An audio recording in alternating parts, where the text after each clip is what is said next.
Let's get scratching. Scratch. Scratching. Look at the. Y'all ready to get funky? Look at the. The most important part of dance is music.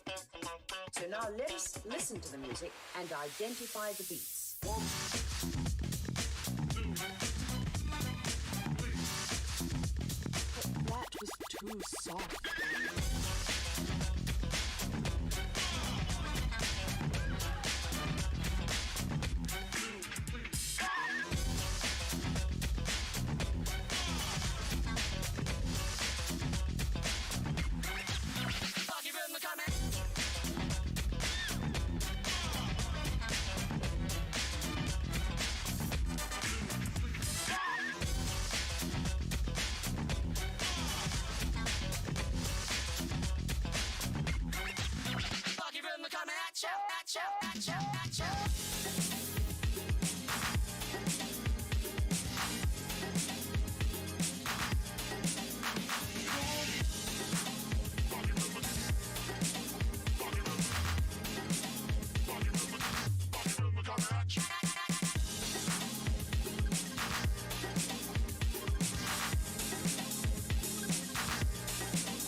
Let's look at the funk.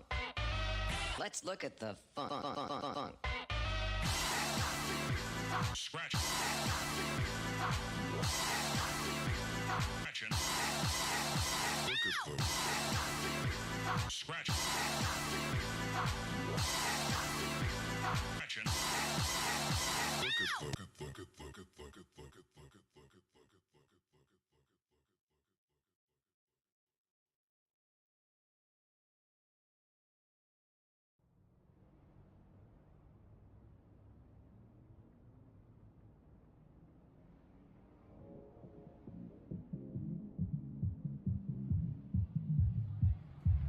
Let's get scratching.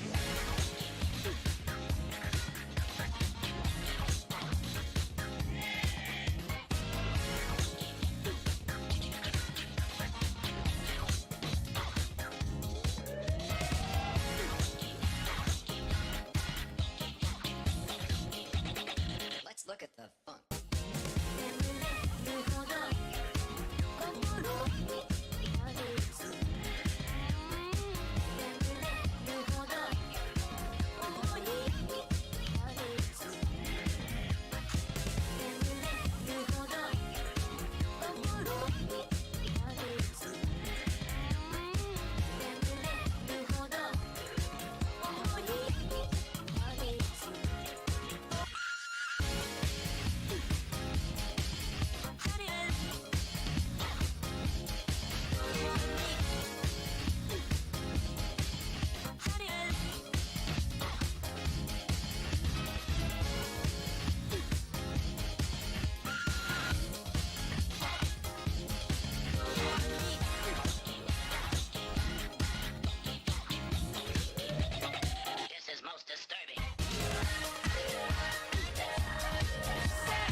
What's up, everyone? Hello, hello. Test 1, test 2.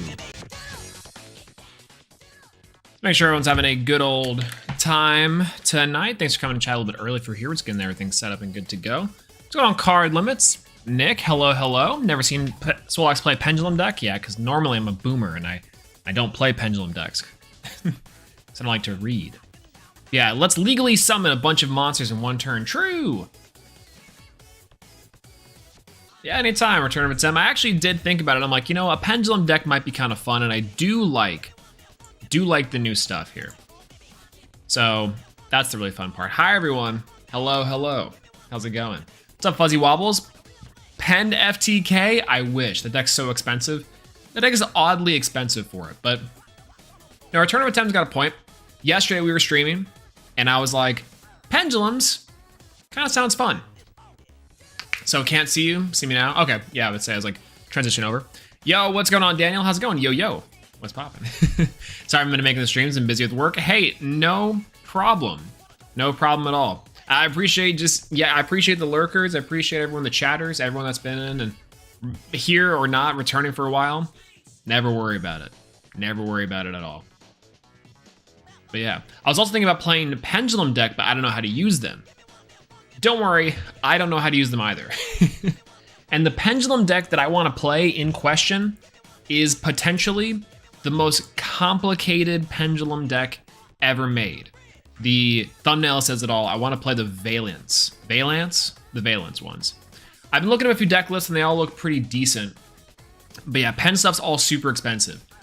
We can pop into Master Duel here in a moment. I can kind of go out, but hopefully everyone's doing good. And thanks for stopping by, everyone. But hello, new box, by the way. Hello, hello. Odd Eyes Dark Rebellion is awesome. Actually, Odd Eyes is fairly cheap. I think that's one of the only cheap ones to do. Yeah, they're more complicated when they came out. True.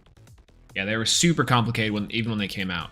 Like, the mechanics around them are super dumb, and I'd never thought that. Like, Master Rule 4 was there because they were like, oh, we need to nerf pendulums somehow. Because pendulums were by far the best deck in any type of format. So we'll go ahead and let's go open up some Master Duel. I actually had a little bit of an interesting topic to discuss today. After I've been going back and forth on. Have you guys seen what's the Act Man video? Have you guys seen the Act Man video? The one that's like about Yu-Gi-Oh? I've been wanting to do like a discussion on it for a little bit. Like, I've been sitting here, barbecue sauce on my titties, and like, oh, okay, yeah, I'm not a big fan of the video. And but some points are okay, some points aren't. But one of the things I think I really wanted to discuss was like the card text, like Yu-Gi-Oh card text, and specifically too, I think it's partially why I was thinking about Pendulum, because I was just like, whoa, my mind was going to Pendulum bait, you know. But yo, what's going on, Nicholas? How's it going, by the way? Hello, hello. Yeah, thanks to Pepe and Draco Pals. True. Big true. God, it's awful. It's ridiculous. Yeah, big Yugi Boomer energy. It's kind of true. Kind of big true. What's going on, Overly Critical Anime? What's up with the ban list? They're coming out real fast now. I love it. I love it. I want to see more of that inside my Master Duel. Well, actually, speaking of that, let's go ahead and just open up Master Duel real quick. We'll see if it's already posted. I'm pretty sure it's not, but I think it's in the notifications, right? Yeah, there it is. Barrier Statue of the Stormwinds Forbidden. Actually, what am I doing here? I could go on Twitter, I guess, and check it out. It's on Master Duel Guide. He's got a much better thing with it.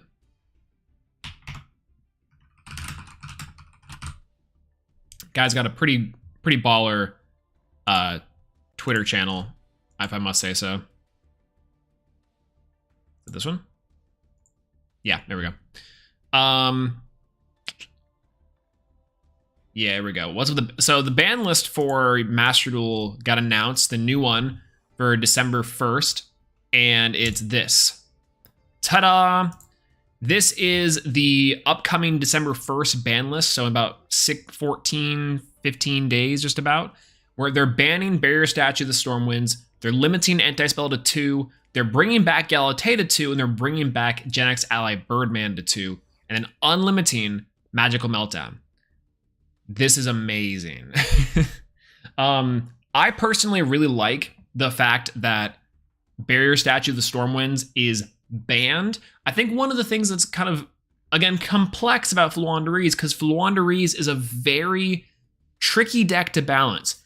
I think the fact that they had an Eternal Floodgate in the form of Barrier Statue of the Stormwind, which by the way hurts Zamorg, Burg of Sovereignty. It's a soft nerf to Tri-Brigade Lyrilisk, even though that deck should have been hit a while ago.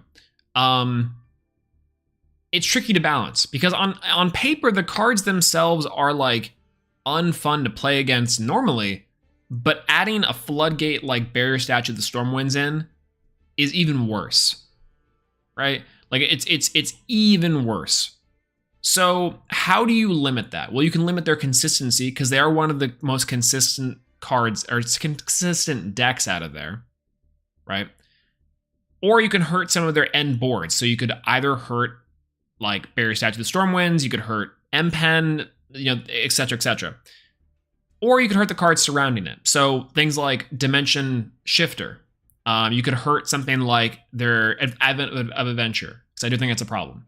But a Barrier Statue of the Stormwind is a perfect step in the correct direction. And I spell Fragrance as well. Of course, in the correct direction too, which is great. But yeah, it's pretty awesome. Yeah, Flu's a strange deck because it's a strong deck, but it's also the weakest deck. Yeah, it's super weak. Again, the tiny birds are so unimposing, but the main draw is the restriction you're putting on your opponent's player. And to me, at least, the balance with Floowandereeze is that you're trying to normal summon a bunch. So how do you make normal summon rewarding? Well, I think Floowandereeze does that incredibly well in itself. Why do we need to have it to have a floodgate? No clue. No clue, no clue. Yeah, I remember Gallus in the Monster Mash, and we can move on. True. Yeah, Konami did this because they know that they had to release the win stat. True, big counter. That's right. The true counter was Air Neos the entire time. Man, I saw some leaks that Neos Kluger is getting announced inside of Master Duel, and man, I can't wait. It's gonna be sick.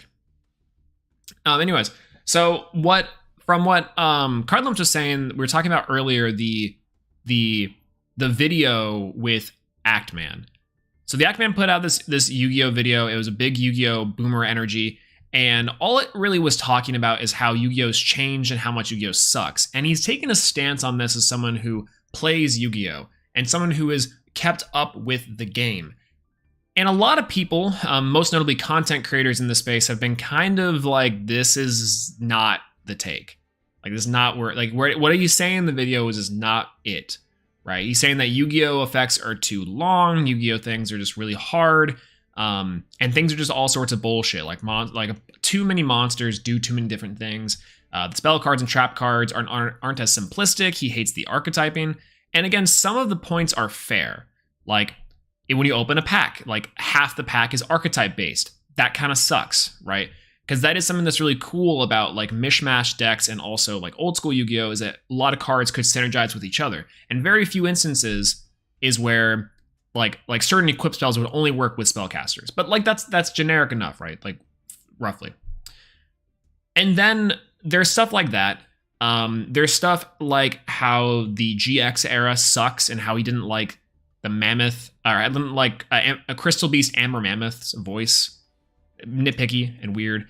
And from the TLDR is from what it sounds like to me, is that he's just some guy who is way too into his masculinity and wants to have like cool, badass things, which is, you can have that. It's perfectly fine.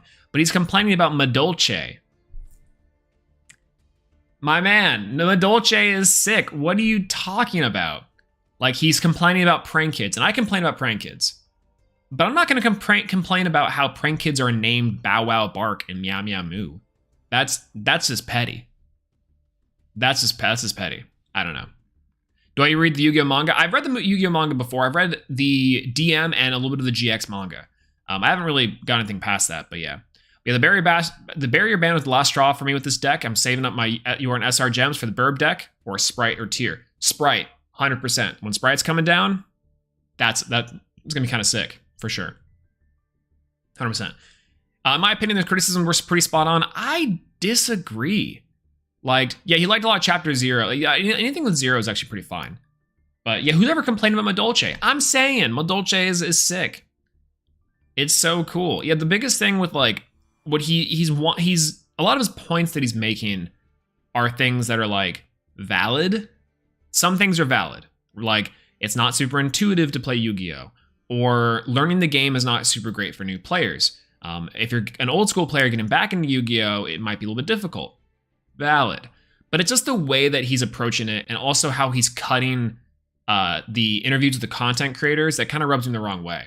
Like there's a lot of times some of the content creators he'll interview and he'll be like, yeah, so this card essentially says win the game, right? And then Sladra, most notoriously a good representative for the community, says, oh yeah, the point of Yu-Gi-Oh! Is to, oh, look, the chat's back there. Whoa. You guys notice that?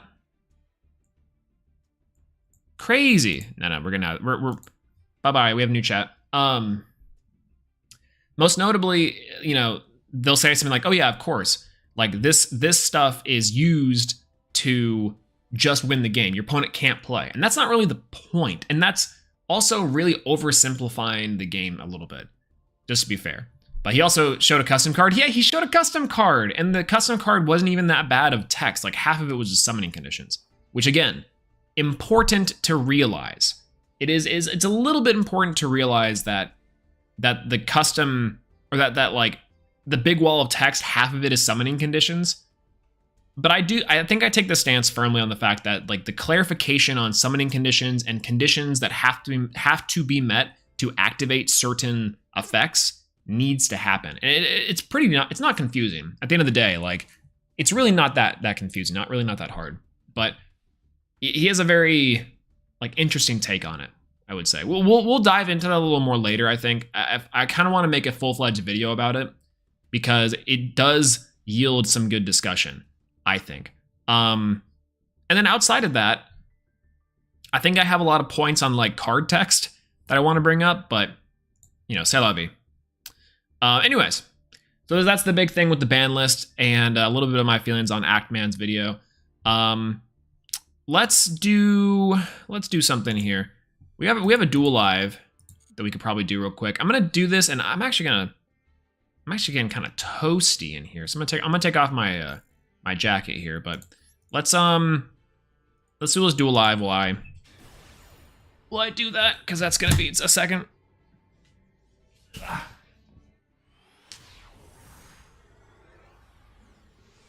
Hopefully it's gonna be enough. I would say, well, I need to take off these sweatpants, but honestly, y'all ain't getting that.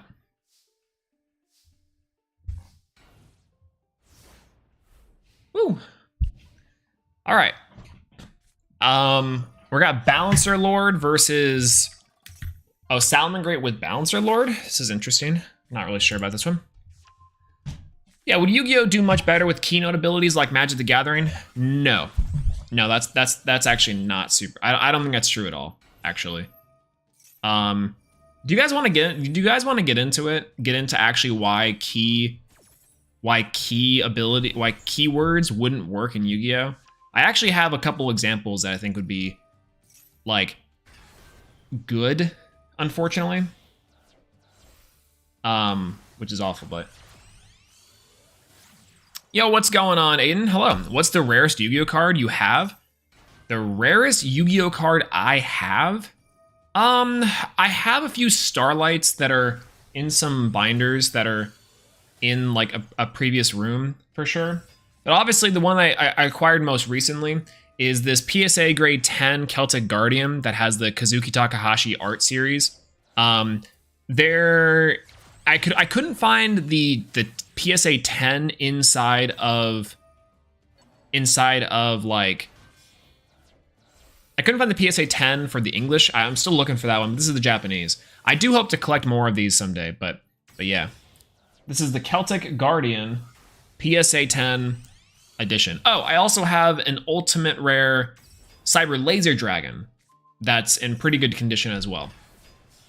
That's also a pretty good one I have. Oh, I have an Ulti Stratos. That's also a pretty decent one. But yeah, you know, the usual. Yeah, I lean in hard favor of keywords in Yu-Gi-Oh! Free content as well, fair. Yeah, they sampled that with piercing, banished, etc. That's actually a good point. Like graveyard, banished, piercing. There's more keywords that they've introduced slowly over the years. Targeting technically is now a keyword. We have shuffle. Colloquially, we have things like bounce, and those things work pretty well. But yeah, what do you think of the new Crystal Beast booster box? I haven't really opened it or seen much about it, but I do know there's a lot of really cool things. Excavate, that's a new one, and really good. There's one here also, all right. Why Modern Yu-Gi-Oh sucks, Yu-Gi-Oh bring me that bricks? True! That guy was like big upset. He's like, why am I drawing Majestic Dragon here? I guess we can. I guess we can ultimately do it, but it's gonna be a weird one. Okay, I guess we will. I guess we will. Hold on. Let me pull some things up real quick. Yeah, this is fine. Okay, if you guys want to get into it, we can talk about why keywords in Yu-Gi-Oh just don't work. And I have two examples on why they kind of shouldn't work / why they couldn't implement them now. Let me pull up this right here for us. And this is going to be something I'm going to be doing. Can I get a screen capture, display capture? You guys are about to see me for everything that I am real quick. 3, 2, 1, and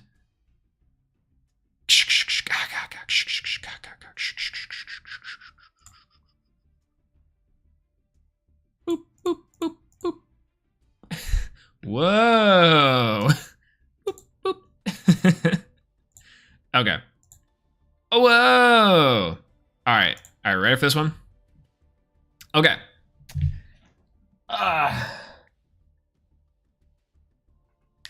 So this is Red Eye's Dark Dragoon. And Red Eye's Dark Dragoon is a card that sees a lot of contention inside of the Yu-Gi-Oh space. It used to be the prime evil for Yu-Gi-Oh. And I do mean that. Like, there is... Oh, it's going on, Kilvin, by the way. Hello. It's good to see you. It's going on, Leafy as well. Hello. So the biggest thing you want to get across is that, like, this has a wall of text. The Red Eye's Dark Dragoon says a lot down here, and this text is tiny. One reason why I'm a Yu-Gi boomer is because I can't read. My eyes hurt when I'm trying to read small text. So this is kind of a funny thing because it's not only a strong card. When you read this thing, you're like, there is so much on here I have to digest and I have to do, right? Conversely, you have a card like Mirror Force. Mirror Force has like one line of text that says when your opponent's monster declares an attack, destroy your opponent's attack position monsters. So here's the thing. Red Eye's Dark Dragoon is actually not that difficult to understand. And I've already pulled all this up and I've already done this for us because I wanted to get down with it. So let's pull up the first one, which is the card text. The card text of Red Eye's Dark Dragoon, if we want to read it, says it's Dark Magician plus Red Eye's Black Dragon or one dragon effect monster. Those are in quotes. And it cannot be destroyed by card effects. Neither player can target this card with card effects. During your main phase, you can destroy one monster your opponent controls, and if you do, inflict damage to your opponent equal to that monster's original attack. You can use this effect a number of times per turn up to the number of normal monsters, or vanillas, used as fusion material for this card. Once per turn, when a card or effect is activated, quick effect, it's important, you can discard one card and negate the activation, and if you do, destroy that card, and if you would do that, this card gains 1,000 attack. But yeah, playing Yu-Gi-Oh made me need glasses. Like, actually, I have glasses sitting around somewhere, and I'm constantly like, what does this do? Like, all the time. And I'm like 4 feet away from my screen. I'm actually like arm's length away from my screen, and I have to do that. It's actually crazy. So, anyways, the point is that there are a lot of words on this page, and they all condense down this little tiny box. But realistically speaking, Red Eye's Dark Dragoon doesn't actually do a whole lot. We can break that down even further. And we can break this down even further, and it says, like, right here, it's a summoning condition. We have the lingering attributes or card attributes the card holds inherently as the boss monster. We have 1 effect and 2 effect. So one of the effects is an ignition. One of the effects is the quick effect. So it has a quick effect, it's got an ignition effect, it's got card attributes, some just general things it holds as a card and as a boss monster, and it's summoning conditions, which are very important. So this big wall of text over here on the far left translates into 2 effects and some card attributes and summoning conditions. Real simple, real simple. So again, we break that down into those things, and Red Eyes Dark Dragoon starts to become a little bit less scary. It really does. But we can break that down even more to this. This is specifically some of the most broken down that Red Eyes Dark Dragoon can actually hold. Specifically because this tells you everything you need to know about the card. Like line by line, what is what, this is what Dark Dragoon is. This is when it gets to least complex, is when you have the most card text, not broken down again into a little more simple to understand. And this, we get into the minutia of the complexity of the card design with Red Eyes Dark Dragoon. So first things first is Red Eyes, it's Dark Magician, Red Eyes, or 1 Dragon Effect monster. The quotations are important for the fusion material because cards can act as, similar to something like Cyber Dragon Core or hers, other cards while they're on the field or graveyard, or a Blue Eyes White Alternative Dragon does the same thing, I believe. So if you have Dark Magician, I believe there's a few cards that count as Dark Magician, and if Red Eyes Black Dragon, there's a few cards as well. You can use those names or 1 Dragon Effect monster in replacement for Red Eyes Black Dragoon. This is important for the later on effect. But this is specifically important because it alters the way the card is designed and what it synergizes with inside of decks. Let's say you don't want to play vanilla Dark Magician, but you have another card that acts as Dark Magician. Well, you can now play that card, and Red Eyes Dark Dragoon works with that card still. But let's break it down more. These are 2 of the lingering attributes. These things are inherent attributes to the card that the card controls. When the card is summoned, when it's on the field, it has these things always, unless under like skill drain or something, right? Now, this is where I think that the keywords might be important, that keywords might be able to work, but I also think that they couldn't. And let me break that down. So this card cannot be destroyed by card effects, and neither player can target this card with effects. So what single word or symbol, a symbol also works here. Some card games have symbols, some little pictures, will work for telling the player, both players, that neither player can target this card with card effects. I can see something that says like this card is untargetable, but in Yu-Gi-Oh, we have a lot of cards that say, your opponent cannot target this card, or strictly that your opponent could, but you can't target a card, right? This one says neither player. So you'd have to come up with a word or symbol that means neither, one that means both player, or one that means one player, and one that means the other player, like the non-controller, right?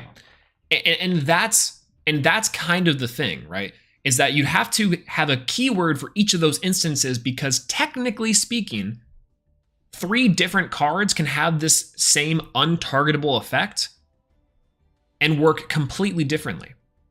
Similar to this one, cannot be destroyed by card effects. You'd have to have one that says cannot be destroyed by your card effects, not be destroyed by your opponent's card effects. And this one is cannot be destroyed by either because it's just general card effects. Things like Dark Hole, Raigeki, think of those, right? So we know these things about Red Eyes Dark Dragoon, right? Specifically, right? I miss Dragoon so much that they banned it. I miss it a lot too. I think in Master Duel it would be probably worse now that Predaplant, but once they ban Predaplant, Dragoon can come back for sure. But yeah, they should, but they refuse. I don't know, like they could do that, but I don't know how easy that would be to get across in the card effects, because this tells you, but just by reading the line of text, pretty straightforwardly what it can and cannot do. And we're not even to its effects, right? But let's move on to the effects. So those things I could see having keywords, but you'd have to design keywords or symbols to mean each and every one of those instances because other cards have those instances as well, just slightly modified. And the slight modification does matter. For example, Red Eyes Dark Dragoon cannot be equipped with a card because neither player can target this card without card effects. So if you have an equip spell and you want to give it to Red Eyes Dark Dragoon, it can't take it because you have to target the card for the equip spell. That's how that works. So that's kind of part of the card design, right? So for the effects, we have during your main phase. This is the condition, which tells you a lot, but it's the conditional effect for the ignition. You can't activate this during the battle phase. You can't during the standby phase, etc. It's an ignition during the main phase, the condition. You can destroy one monster your opponent controls. That's the effect. And then a conditional modifier based off of if you fulfill that requirement and if you do statement. Inflict damage to your opponent equal to that monster's original attack. So that's the additional effect based off of the conditional modifier. It's a lot of words, but just saying that if you fulfill this requirement, after you fulfill this requirement, if you do that, you get additional bonuses, additional advantage. Right? That's a lot right just in there. But you couldn't change any of this to a keyword. During your main phase, that's important. You have to notate what phase this can be acted in. And the ignition effect has to be stated there too, right? And then also you're giving it the conditional bonus effects. That's important. Moving on to its next effect, you can use this effect up to a number of times per turn the number of normal monsters used for fusion material of this card. This tells you also quite a bit. This is another condition modifying this first effect. So this condition modifies this effect, right? So not only does it have to be your main phase, you can only activate this effect if you used a normal monster, which again changes the fusion material if you want to use effect monsters. It's kind of this give and take. Like obviously you want to get the max value out of this card, so you want to use normal monsters, but you don't have to. But if you don't use normal monsters, you can't activate this effect, right? Because it's number of times up to the number of normal monsters you've used. So if you have 0, 2, or 1. So maximum number you have is 2, right? And that's also really important as well. This can't be a keyword. It can be a qualifier again, but it gives the restriction. This is the restriction, a conditional restriction based off of this conditional ignition effect with conditional modifiers. It's all to say this whole thing, right? We're not even at the quick effect. We're not even done with this card. Jesus. The next thing is once per turn. This is a condition, once again. Non-once per copy, by the way. And that's also one thing to note with the conditional modifier for the other effect is that it's this card, so it's per copy.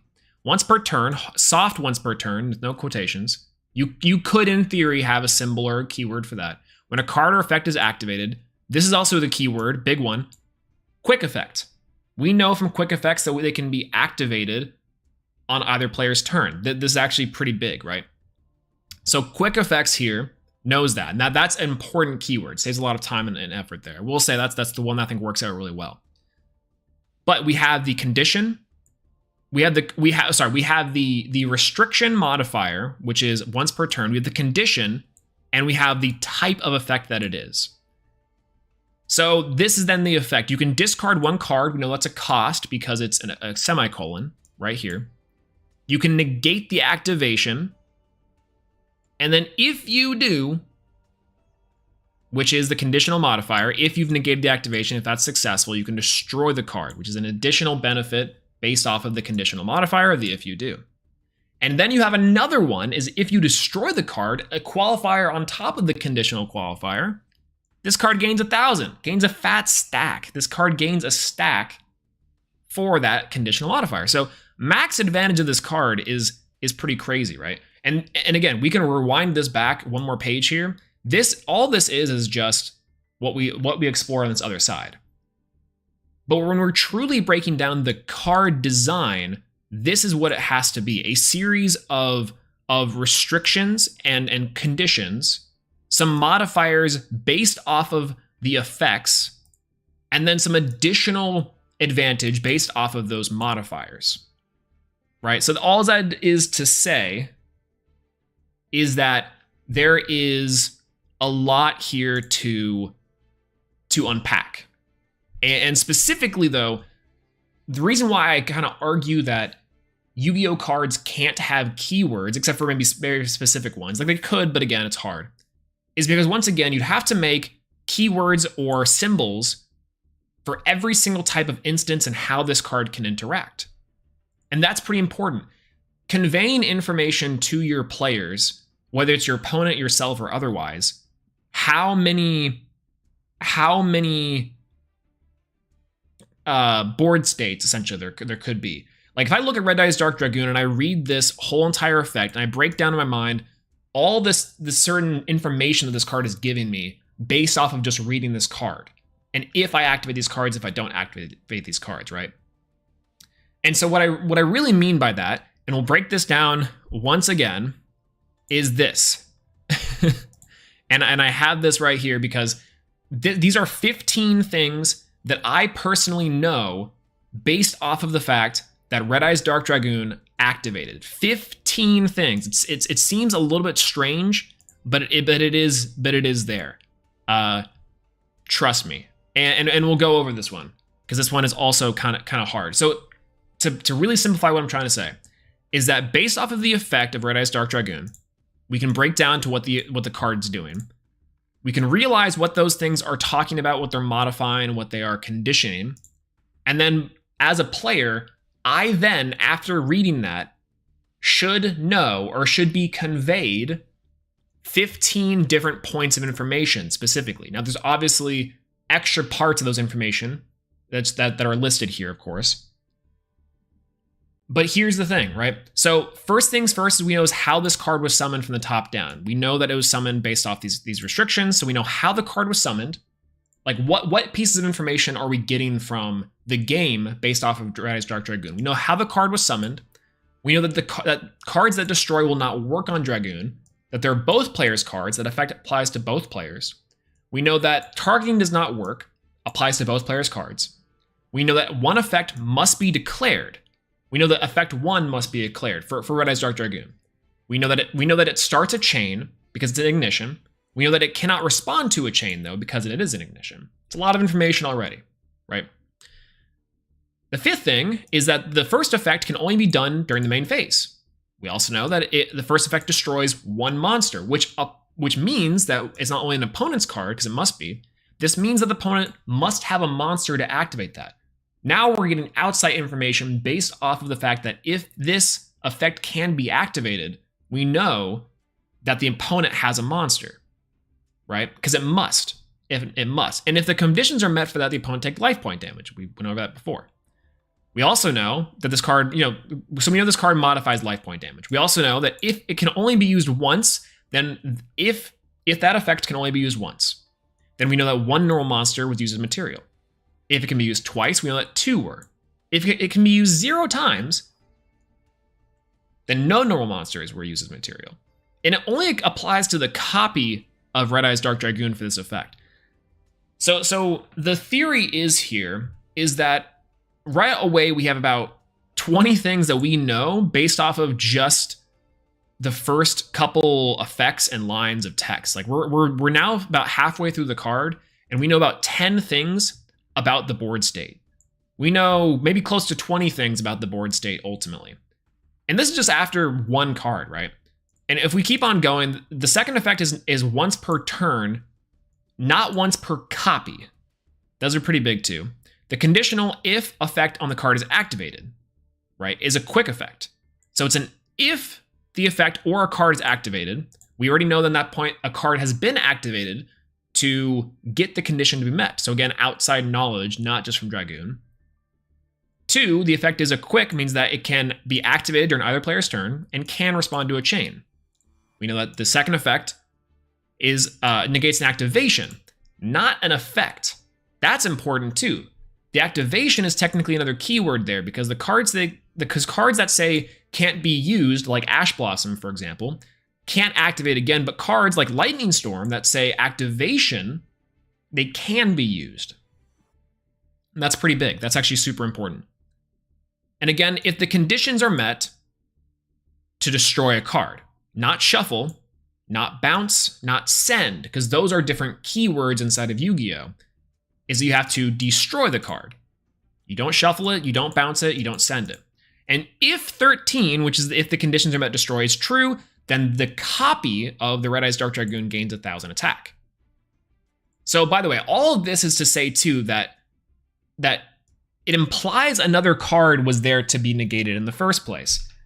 And that's 15. You can't quite see that one. It's a little bit covered by my dumb face. But what I'm trying to say here at the end of the day is that based off of all the conditional modifiers, based off of all the conditions, the modifiers, some of the keywords like quick effect, for example, or, during your main phase, phrases like that, we know probably accurately close to 15 to 30 points of data and information of the duel. And this is important because it's just one card that we're dissecting here. Yu-Gi-Oh! Is about 1 billion cards. And while that might seem complex, the thing about keywords and things about like symbols and stuff is that they can technically be ambiguous. But Yu-Gi-Oh! Is very clear cut in what exactly we can do and what exactly we can know about the current board state and game state based off of what conditions are met, what qualifiers they are. And this is, I would say, a really intricate look at Red Eyes Dark Dragoon. But we have to remember that this is every single Yu-Gi-Oh! Card, right? These 15 to 30 points of data that we're getting, not only about your own board state, but also about your opponent's board state, is really important. Now, we can take all these away here because we can stop talking about Red Eyes Dark Dragoon. Let's break it down for a really simple effect. Mirror Force. Now, Mirror Force says, when your opponent declares an attack, destroy all of your opponent's attack position monsters. So Mirror Force is one line of text. And I'd urge you to guess how many interaction points and how many bits of information and data points do you think that this card gives us? It's way too many. It's way too many for that sort of interaction, right? Mirror Force, touted as one of the the OG, one of the coolest cards to ever exist.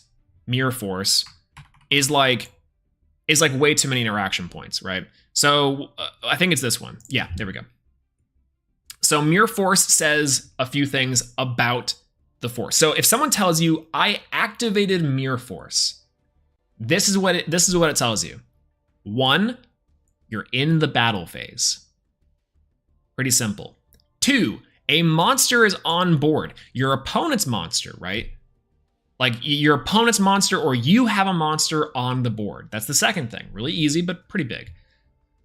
Inside of that, though, the other player might have at least one monster or they might have none. Those are also data points that we have to take into consideration into the bigger computer of Yu-Gi-Oh! But we know a monster is on board at least on one side. Doesn't have to be both, but at least on one side for Mirror Force to activate. We know that the monster declared an attack and that the monster can attack. The can is big because some monsters can't attack or can't attack directly, etc. So the monster declaring an attack is also pretty big. That's a conditional effect. That is the condition for Mirror Force to activate when the declare is there, right? And the fourth thing is Mirror Force was set the turn prior. Now, when you're the turn player and you're attacking, you don't know quite if that's a spell or a trap, but it's either one of the two. And because it's Mirror Force, because it is a trap card, that means that we know that it would have to have set the turn prior for it to activate the next turn. So again, we're already what is this? 1, 2, 3, 4, 5, 6, 7, 8, 9 data points in, and we're not even done with the actual effect of Mirror Force. We're just at the conditions met to activate Mirror Force. This is incredible, right? Moving on, we have the fifth thing is the activation okay? If the activation is okay, then we know the data point we're given at that point is that there is no negation to Mirror Force, or at least the opponent didn't activate it, right? And if it's not okay, then there's a negation to Mirror Force, or there's a card like Jinzo or Royal Decree or etc. that are out that means that you cannot even activate Mirror Force to begin with. Again, just more miscellaneous game states and data points that you're giving your player based off the fact that you can even activate Mirror Force. So let's say if the monster is destroyed, then we know that the monster could be destroyed. And I didn't even place this other one down, but that also means the monster was in attack mode. That's also big. That's another data point. Is if the monster is destroyed, then we know that it could be destroyed. And that it was in attack mode. And if it's not destroyed, the monster then we know could not be destroyed by card effects, or they're in defense position. Think Super Heavy Samurai. If that card attacks in defense position, Mirror Force doesn't work on Super Heavy Samurai. It's kind of neat, right? And then finally, if the attack moves through because the card was not destroyed, then we calculate that point life point damage and the monster battling, etc. And the final point of data that we get, even if Mirror Force resolves, even if it doesn't resolve, is that we're still in the battle phase. That's 9. 9 kind of small categories, but arguably 9 to 20 different data points that we get just from activating Mirror Force. And what I mean by data points is that Mirror Force as a card and the activation of Mirror Force is conveying to the players that are playing it all of these bits of information, if not more. And it's the same thing with Red Eyes Dark Dragoon. Red Eyes Dark Dragoon is conveying information to us as players. And what is it conveying? Well, it's conveying all these certain things, right? It's conveying these data points specifically, if not more.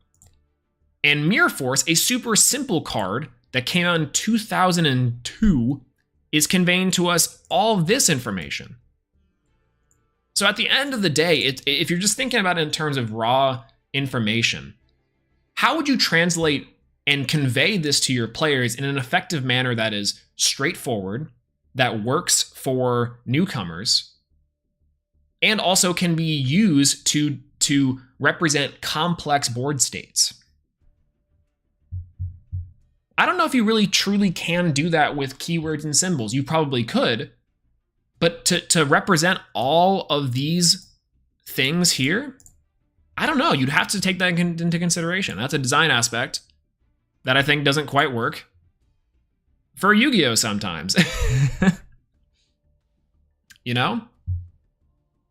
It's there. It's definitely there, but yeah.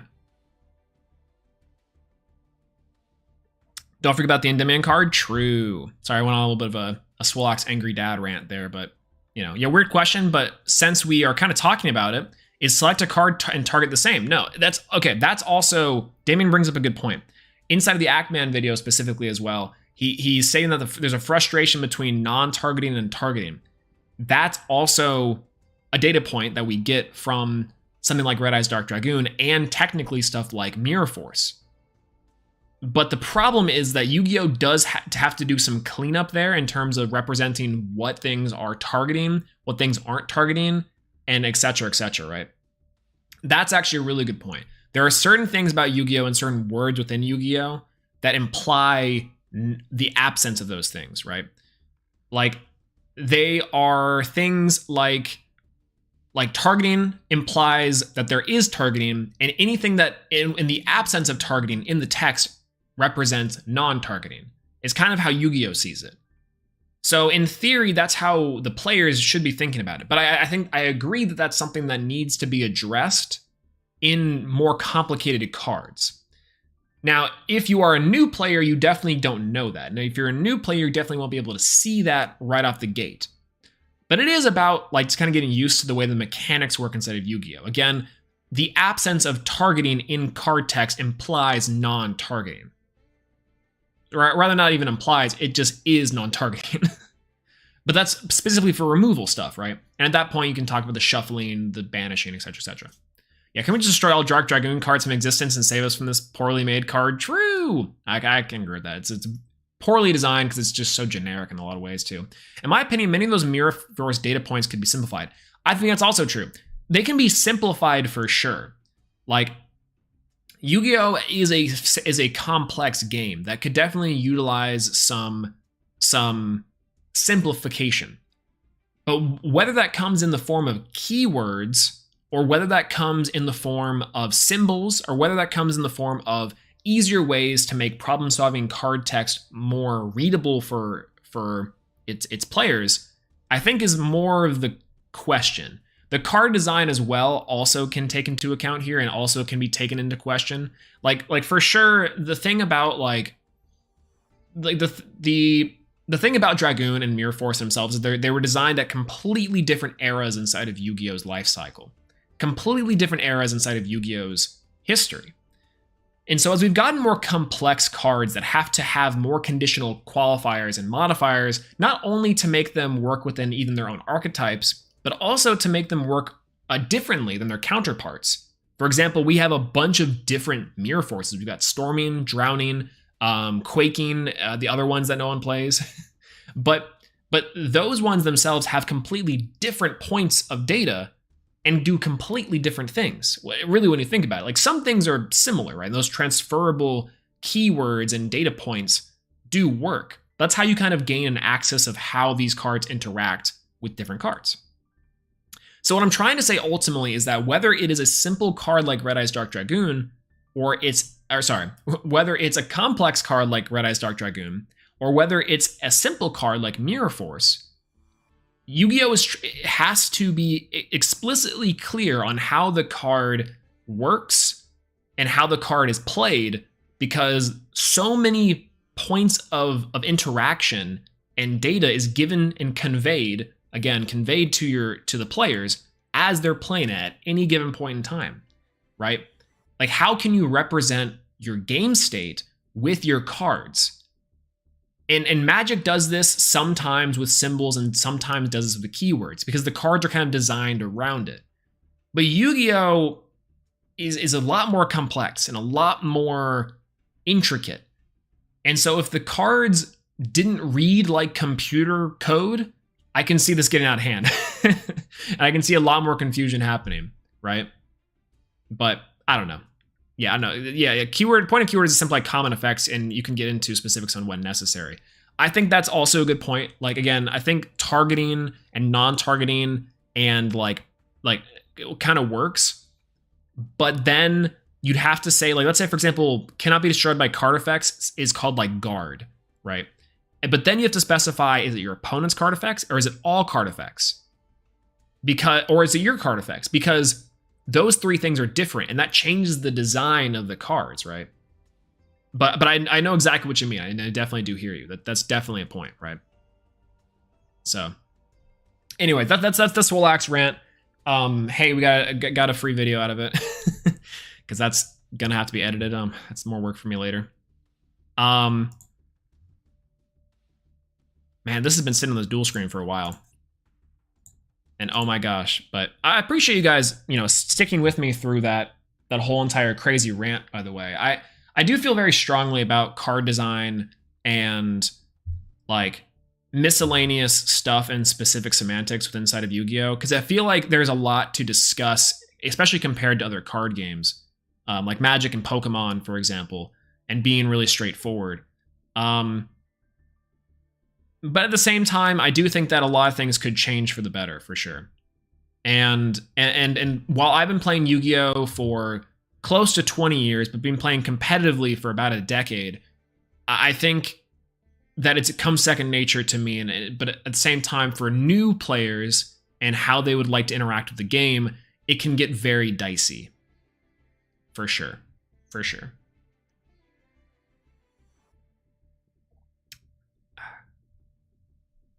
Hey, anyways, PEND best deck, let's go! Okay, so let's get into the meat and potatoes of today. This is the, what's it called? Battle Trajectory card, but, oh, I agree that the boat is sailed a long time ago, true. But yeah, also, Rush Duel is sick. That's one thing that I didn't mention. Rush Duel actually, I think, fixes a lot of the problems with Yu-Gi-Oh's problem-solving card text, because it like just straight up says, this is the condition. Or this is how this works. It just tells its player. And it's a simple, fast, like cool, interesting type of Yu-Gi-Oh! But I just wish that they had a different way to play, for sure. But yeah, what's going on, Tiddlybits? Pendulums, panel hams, we're playing it. Yeah, playing retro formats is the way. Also true, I love playing retro formats, for sure. Yeah, requirement section, the effects section. God, it's so simple. It's easy. I love it. Yeah, a Rush mobile game would be fun. And I kind of wanted to play the Rush Duel game. I think it's only on Switch, right? Is it on Steam? If it's on Steam, then we might have to play it sometime. But yeah. So we're here with Pendulums. This card, Battle Trajectory, just came out. And I was like, I kind of want to play Scareclaw. Scareclaw looks really cool. And then it's so expensive. And technically, all of the decks in this pack are so expensive. Shocker, Pendulums are expensive. Like, look at all these URs that are necessary to play these archetypes are just like ridiculously high priced. But then a little bit lower down, you get to see some supers, you get to see some rares and normals that are these cards here, the Valance. And I remember seeing that the Valance cards are these weird pendulum cards that are like you're playing a board game inside of Yu-Gi-Oh! A very interesting mechanic that I think is exclusive to this archetype, and I love it. So, yeah, nine or something different URs for Scareclaw, ridiculous. It's all ridiculous. It'd be crazy. Only on Switch? Oh, that feels bad. Yeah, being a child and trying to comprehend MST doesn't negate was an impossible task. True, actually, I was a full-ass adult and thought that MST negated. Because I was getting back into the game with my brother, and I was like, I'm pretty sure this works. Like, if the card's no longer on the field, the effect doesn't resolve. And we both sat there to ourselves, like, both like 20 years old, and we're like, yeah, that's how it works. You're right. That makes sense logically. Not at all true. It's so funny. It was so funny. It was actually really funny. But I thought, I thought that too when I started playing Master Duel. I mean, it's weird. It's kind of strange. But yeah, how close we were now with the power of elements in Master Duel. We are so close. We are very, very close. We're still getting through, I think, Bach, and then these are actually cards a little bit interesting, but trying to figure out missing the timing is something that's very much later on for sure. Very much sure. Hey, Fuzzy Wobbles, thank you so much for the $10. Wow, I really appreciate it. Very generous, and thank you so much. Thank you for the support. I really appreciate it. Thank you for the informative stream. I hope you have a great rest of the stream. Thank you so much. Thank you. I'm happy that you like the informative content as well. I think that sometimes I'm afraid to, like, you know, a long time ago I used to do a lot more discussions, but more recently I've been playing a lot of dueling, so it's good to see that that's still wanted for sure. But thank you again for the donation. I appreciate that so much. Yeah, DDD is super cheap. I've heard that DDD is actually not that bad. But yeah, so went on the Megaton and God support. Oh, the God support would be really cool here. But yeah, so the point is I have 1,000 gems from accumulating my little fortune here inside of Master Duel. And I kind of want to see what I can do with those 10 packs. I usually don't open a lot of these packs. I think I skipped a lot of the last ones, but this one intrigues me because I think the Valance cards are fun. And I kind of like that. So, and they're kind of quirky. So we're gonna get 10 and see what we can do. Well, this is kind of okay. Not super promising, but I can dig it. I can see what we can do here. This is one of the cards we need. This is Valance Wars. The Place of the Beginning. This is a really neat little shenanigans. Yeah, good pendulum decks needs a lot of craft. Oh god, it's awful. It's so bad because a lot of the good pendulum cards are URs and SRs. To be fair, they're some of the most powerful cards in the game, but they're kind of horrendous. So I'm saving for Endymion right now. I'm gonna need way more. Endymion is like probably just as expensive as Heroes, and that's saying something big. Oh, Perform Pal Odd Eyes Valet. Interesting. That card is gonna be dust.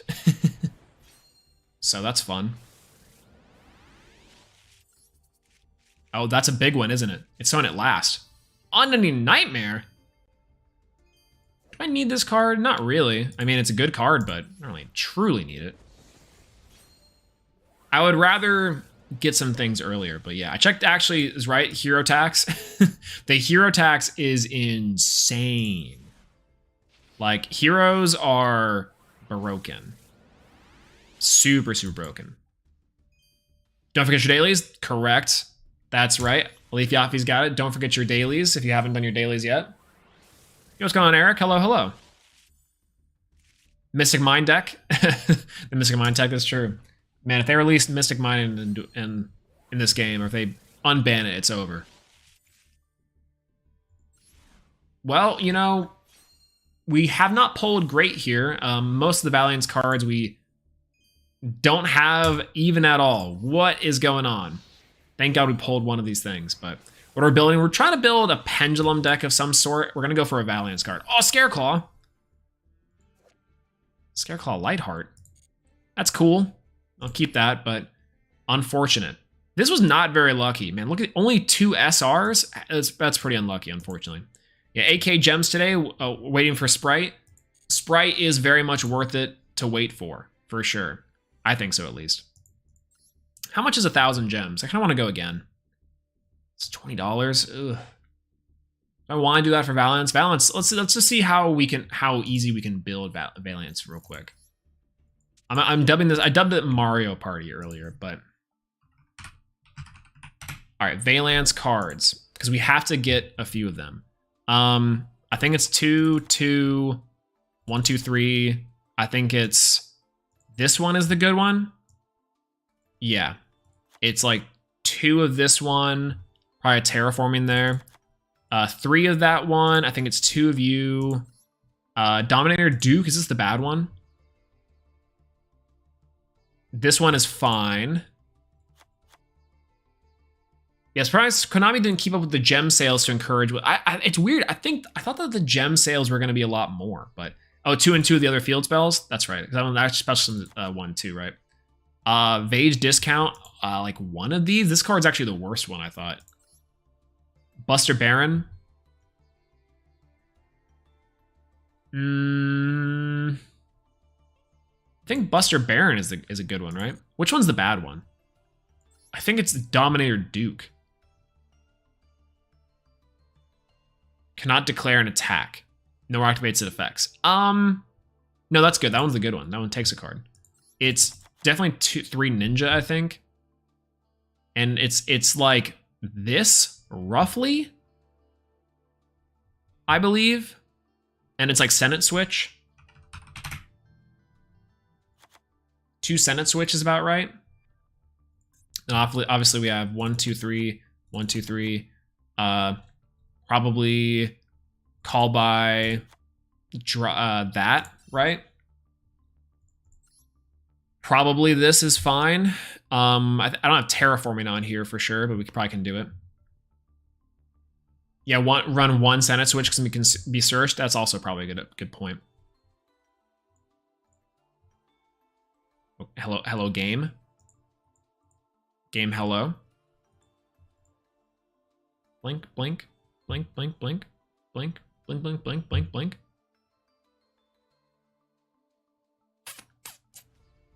Okay, retry. All right. Well, okay then. I think we've fulfilled the extra deck. It's like an Aplos, an Axis Code, Talker, a Night Masquerade, Nightmare Phoenix. It's I think I can make Baron in this deck. If I play, I saw Tombox play, he played, where is the girl? We played Baron here. I thought I saw that Tombox. I was looking at a few deck lists earlier. If I want to play 2 of those too. Where are you? Probably played, where's Deep Sea Diva? Deep Sea Diva. I thought it was an Ultra. Oh, there it is. Yeah. Yeah. And then I'm going to play Totally Awesome in this. Because that makes sense. This is also level 2's the other water monster. And it's a tuner, so technically it can be used for the other ones. Now, the other thing I thought I saw people play were well, here's the thing. If you guys really want to know, pendulum monsters are super expensive. Check this out. Look how expensive. This is a UR. This is a UR. This is a UR. These are so pricey. It's incredible. Not even to mention the fact that we haven't even stuffed in something like Electromite in here, which we might have Electromite already. Just want to make sure that we do before we try to craft. We do. Thank God we have one Electromite. Oh my gosh. Oh, thank you. I've heard this is probably a decent tech, but you know, it's there. Yo, what's going on, Platinum Soap? Hello, hello. Was my favorite E-Hero Man, Swolelax. Hello, hello. E-Hero, Swolelax Man. It's good to see you. Yeah, even Abyss of actors. I'm saying. What's going on, Aquila? Good to have you here.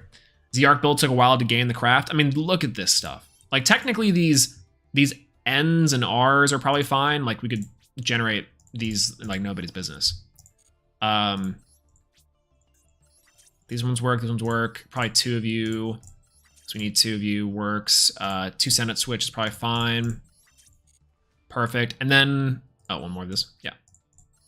Cool. There we go. This is how it worked. Pretty easy. So how does this deck work? It must be the contrast here. So that's true. We're you know, different Swolax from times. I love contrast hero chaos, by the way. Speaking of that. So this deck works pretty much as follows. These cards, all the Valiance cards, every single one, your spawn points are your pendulum zones, the 2 cards on the end zones. And then you use these cards to summon themselves out from the pendulum zones, and then they gain additional effects if they move based off of the cards. Conditionally as well, things like this guy, one of the bigger boss monsters, can affect cards in the field as well. So the whole point is that you can place your opponent's cards in the spell and trap zone, and then also you can move your guys's from the left and right. There's a few different non-intuitive combos though, which is not very cool, unfortunately. Yeah, well, rank climbing, I fought a fellow hero brethren, did him kind of dirty. Hey, how dirty did you do? I mean, to be fair, heroes need to be smacked around every so often. I'm not going to say that they don't, because they do. They definitely do. Because if not, then they're just going to run amok. We can't let hero players have all the fun. You know what I'm saying? These are all spellcasters, right? What's Pendulum Call do? I don't know. Yeah, deities are super cheap. It's saying 2 Deus Ex is a high Genghis for Siegfried if you are. I think it's kind of interesting, but you know, it's there. Need to be up early tomorrow, so can't stick around, unfortunately. I'll have to check out the VOD. Hey, thank you so much, Aquila, for stopping by, and hope you have a great rest of your night. And I hope to see you later on the VOD. I'll make sure to say good morning as well. Or maybe. I'll probably remember. But thanks for stopping by and saying hello. Hope you get some good rest of your night. Get some good sleep. Get some good sleep. We can make Trish technically. No, we can't. I'm thinking about level 10s that we can make. And I guess that's one of them. But yeah. Do Valiants put up 6 negates? They can put up 6 negates. They technically can put up like a pretty decent amount of XYZ monsters and other miscellaneous cards. I've seen some combos do various different things. Like some level 4s can make stuff. I don't really think we have a lot of them here, but you know, these are there. Let's see. Where are we gonna go next with this deck? I think generic pendulum support might be easier, like Dragon Darkworm. We only have 2 cards we really need in the extra deck, but yeah, what's a boards negates to sphere mode? True. Very true. Super true. We have 3 cards in the extra deck to put in here. I kind of want to put another XYZ monster, but I don't know what to put. Maybe a level 4 is probably fine. But yeah, I got the replay if you want to see it later. Yeah, I'm down. I'm super down to see it later. Anytime a hero is done dirty, that just sounds horrendous. Got Bagushka here. We'll do Bagushka. 2 Valor. Valor might not be too bad. It's like a far of a splash. Because this deck is interesting, but I don't quite know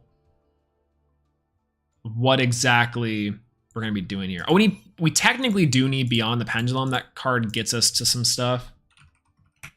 Beyond the Pendulum here. Unfortunately, we might need only 1. I hate that we might need 1. And then what's the other card that we need? It's a Pendulum Call, I think is the other card. This is kind of funny, the big Soulful Chord cards. Electromite's an E-Girl, correct? True. The Link 3 Scareclaw, also kind of fun. Is this one, right? Pendulum Monster, Pendulum Monster, or Pendulum Spell Trap. I don't think we need that. Pendulum Call, Magician Pendulums. I think it's a desert one. This one, Pendulum Treasure. Add one Pendulum Monster from your deck to your extra deck face up. That's not terrible, right? It's not terrible. I don't hate that. Right? Like, we definitely still need 4 URs and 3 SRs.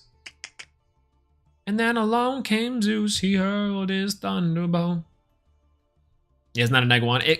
It's kind of a -1. I think we get the card back later, obviously, but no, for sure it's not that great at all. Yeah. You can get those spells in the Odd Eyes structure deck. Oh, you can. Interesting. This is really the only big one that we need here for sure, but that actually might be worth it. This one is really crazy. The mystical, if we can get any of these guys, but these guys are only available inside of the Knowledge of the Myth Lords, which is unfortunate. Yeah. Abyss Actor Curtain. Yeah, the Abyss Actor Curtain Raiser is pretty big, actually. This guy might not be too bad. We'll do 1, and then a Dragon Darkworm might be good.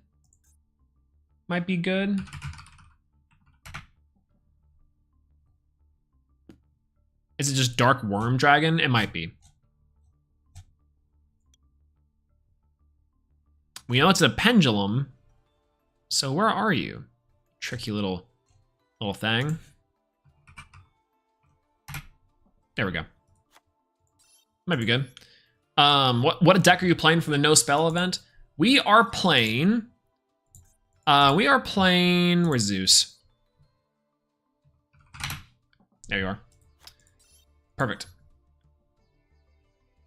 You have a way to send Darkworm to the grave? I guess no, you're right. Foolish, we could add a Foolish. Foolish wouldn't be too bad. It's kind of just a generic little thing. I don't even think we even have Foolish though. No, that's right. No, we'll have the second Curtain Raiser. It's probably fine. As just like a generic pendulum. I think all seems pretty good. Yeah, this archetype didn't wow me, so I didn't read them all because I mainly was looking for 4 new cards in the set, the 2 Performer Pals and the Odd Eyes and Beyond the Pendulum. Yeah, this is literally... This is a very unintuitive deck. Essentially all it does is it says like, is it just you're trying to play another game inside of Yu-Gi-Oh? But it's a really funny little archetype. I can kind of dig it though, right? Yeah, so anyways, what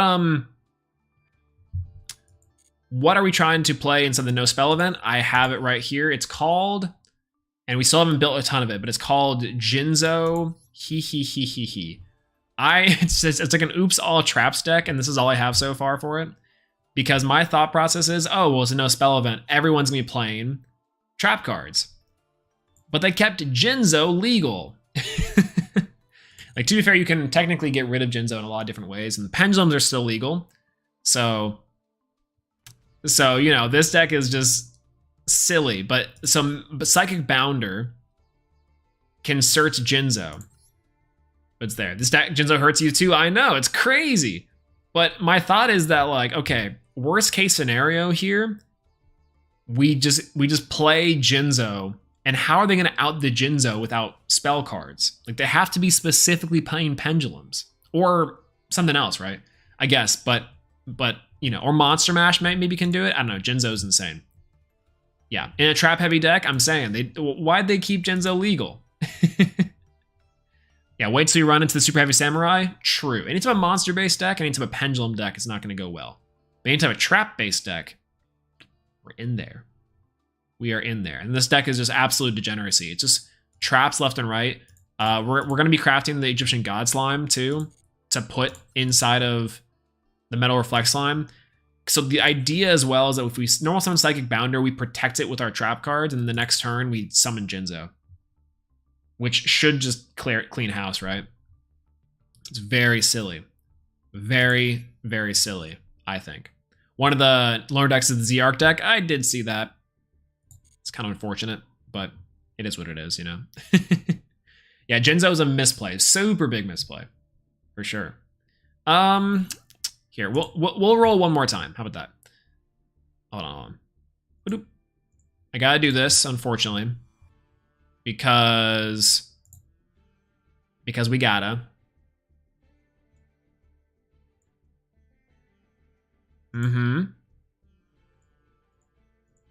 All right. I said I didn't want to do it. But we're just gonna do it. And we're just gonna do it easy. Pen summon Jinzo? True. Oh, that's actually true. Wait, how many times do you think we're gonna see people pen summon Jinzo? I argue it's actually gonna be quite a bit.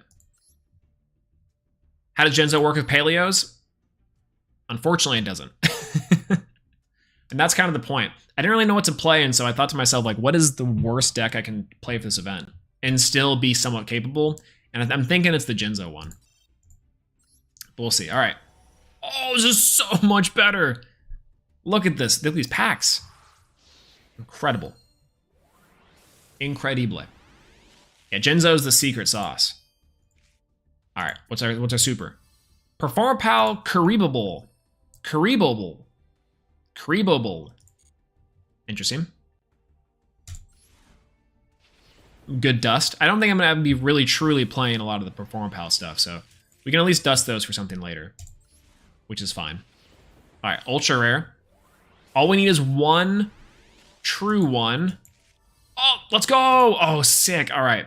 That was huge. Huge pull. Huge pull. Let's see what we get here. Oh, also pretty big. Also pretty good. Also pretty good. The least ultra rares I have to pull, the better. Or I have to craft, the better. Whereas, truth be told, we don't have that much.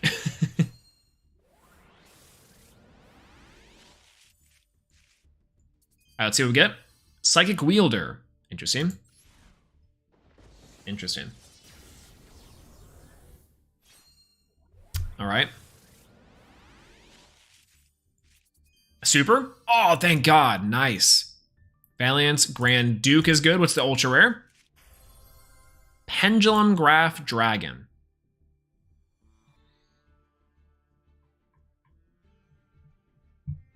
Is this card good?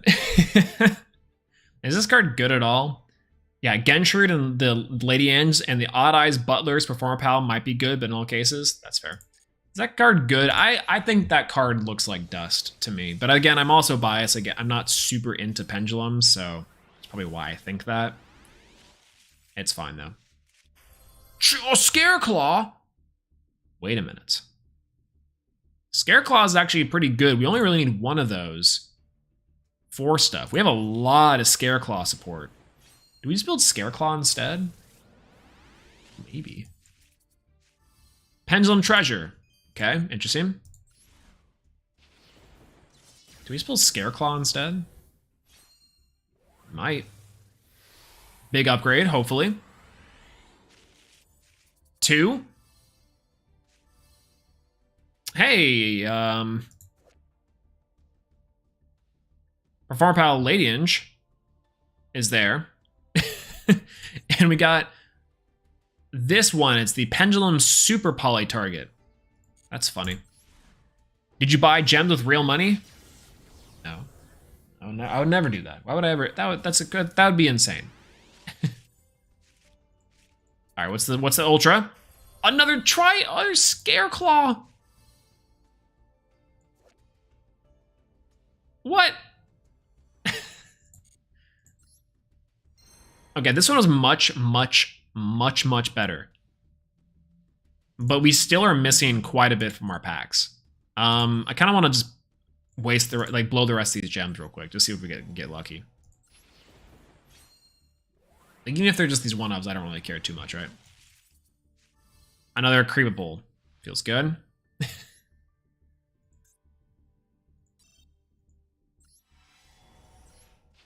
All right, we'll see this. There's so many something Pendulum Dragons that cannot be bothered to figure out which ones are good or bad.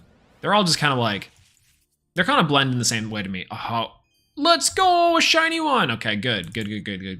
One more of those and we're fine. One more of those, we're fine. Looks like this is gonna be a nothing pack though. Maybe our luck's run out. Yeah, it did. Okay. All right, we have one more chance to get anything that we need left. And it looks like we didn't get it. That's fine. Not true.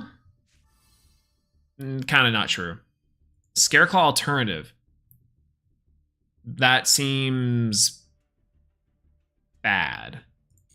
Okay, that's fine. All right, let's go to our dust. And let's see what we can dust in our deck. Again, I'd have infinite deck fodder if I could actually dust. Very cool. Well, we are down to only a few dustings, which is good. We'll dismantle the selected cards. We're gonna go top down and what we need, what we don't need. I don't think I need this Lord of Heavenly Sky Prison, unfortunately. I won't be playing Sword Soul anytime soon, I don't think, so I'm actually okay with letting go of that one. Let's see. Thunder King Ryo is generally good. We probably keep one of those. Probably don't need 2 Solid Soldier. Solid Soldier's not one of the best hero monsters to maintain, frankly. This Neptibus Prince card is very strong, but I don't really need him. I don't really need the Odd Eyes. This one I like, but I don't really know if I need Pendulum Graph. It's a good card, but not like super necessary. I don't need more than 1 Visionary Trinity, which is definitely good. Definitely need 2 ABC Boston Dragon. That part's correct. The Dark Magicians, I don't know if I'll ever really truly play another Dark Magician deck after a little bit. But, you know, it's there just regardless. Evil Longwan. Stellar Windwolf Wolfrayet is good. But again, when am I ever gonna play that card? I don't know. This card is amazing. Look how cool this card looks. It's so badass. Looks dope as hell. And then this card. I love Legendary Samurai Shien, but I think it's time to let it go. I've been holding on to it for a little bit too long now. And the Magic Key card as well. Unfortunately, that card is so cool looking. Can't believe I'm dusting it for Valiance. Mathmech's not coming out anytime soon, so maybe I can get rid of 1 Alan Bersham. That seems pretty alright. I'll keep 2 of the Scareclaw. It seems fine. Because we might need it for later. Keep you, keeping all of this. Maybe 1 grass. Grass is good, and what am I gonna play a grass deck? Oh, maybe for the Wheel of Normal Monsters, I might need 3, probably. More than likely. I have my Numeron Network stuff, but I'm just gonna get rid of it. I hate Numeron so much. This Dynamorphia card, I love Dynamorphia, and this Dynamorphia domain is so cool looking. But we're getting that out of here. Grand Horns we're keeping just in case. Let's see. Interesting. I use this for my Ursartic deck. I might just pass that on. Right? That seems fine to do. Barrier Statue seems hilarious, but you have 4 Ferris. I did 4 Ferris. Why do I have 4 Ferris? Oh, thank you. That's just free dust. Let me scroll down real quick. I think we're okay on the rest of these. I don't need this Lightsworn one. It's fine, but don't need it. Probably only 2 Torrent. Oh, I definitely don't need this, but I'm gonna wait for that one when it gets banned because then it gets free material. Torrent is really good, but I'm just gonna get rid of 1. It's a nice one of an Odd Eyes since there's 4 cards that can search him. You need a constant spell. That's true. It's also not that bad for the spell. Like it's a 1-card ritual in itself during the end phase, I guess. Let's see what else we can grab here. Psychic Wielder is good. I can probably keep 1. I don't necessarily think I need 2 of 2. I had a Heavy Infantry off of I'm gonna get rid of that one too since I'm getting rid of it. Why don't I have 1 core? Oh, I think I dismantled these because I have the structure decks out there, and I dismantled them for that. Maybe that's true. Maybe that's not true. Get rid of my Performapal guys. I don't think I need 2 Cosmo Neos, unfortunately. Let's see. 2 Great Tornado. Good to see. Get that out of here. 2 Escariato, probably just one of. Most of these hero cards I can kind of do one of, unfortunately. Dark Cavalry. Dark Magician plus 1 Warrior Monster. Feels good. And Independent Nightingale's good. I'm gonna go 1. And then I pulled 2 of this one. I might keep 1 just in case, but again, that's off of that. I want to get rid of Violent Epsilon so hard. You guys have no clue. That card needs to go from my set. But it's fine. We'll keep it. Let's see. Some generic stuff.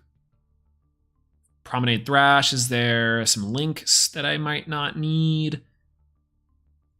2 Longirsu seems normal. 2 of you seems normal. 2 of you. But when am I ever going to play Live Twins?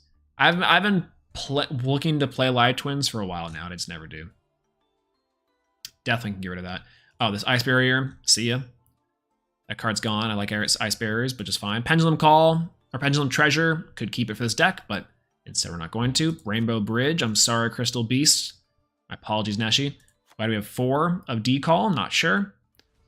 Let's see what else we have. Shared Ride. Any of the trap cards I can get rid of. Seems also pretty... Oh, the Scareclaw. And Unending Nightmare. Perfect. No looking back now. We're building this awful deck. And we're going to unfortunately hate it, I think. Beyond the Pendulum is really good. We'll craft that one first and foremost. And then we have 2 more to get to. This is the good one, I think. So we'll get to that. We have 2 of you to build, unfortunately. I think I can only build 1. Oh, no. That's fine. When were we ever going to need 2 of this card? Get that out of here. Okay. We need 1 more card for the extra deck. Maybe just a generic, like, Unicorn. That seems fine. And here we go. Our Mario Party deck. We got it. You know what's going on, Max? Hello, hello. How you doing? I'm doing tragically. We just spent an absurd amount of crafting material on this absolutely awful Pendulum deck. This is an absurd investment into this deck that we're going to play like once or twice and be like, yay, and then leave it from there. You know? I wish we had the Madolche field. Because we don't really have a lot of accessories for that field, but let's go. We'll just change the accessories to what we have.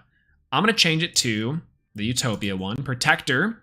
Kind of down for this Link one. That seems fun. Dual field. We'll do it this one. Maybe it's like a board game. Field, what do we do? This? No. Does this even have one? Magical Hats, maybe? Sure. Mate base. We'll do the dragon one. 3 main cards. We know we gotta do the middle one as the Valiant. This one as this one, and this one as this one? Sure. All those seem fine. And then we gotta check our mate. I think our mate is Stratos right now. Is there a different mate than Stratos that we can choose? That'd be fun for the little board game. Probably any of these would work. I'm gonna choose Moki. I haven't chosen Moki for a while. It's kind of fun. All right, let's duel it out. Let's change our Diamond Dude Turbo 2 into Mario Party. Isn't Circular coming in with Pote though? It is coming with the Pote stuff. I don't know how much it's gonna matter because we definitely do need 2 Almbertian for that deck, but the Pote stuff's not gonna come until next year regardless, right? So we'll see.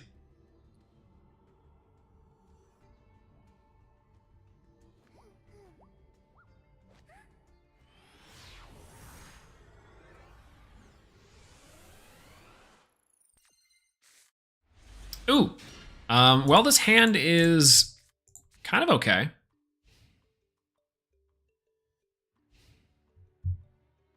Interesting.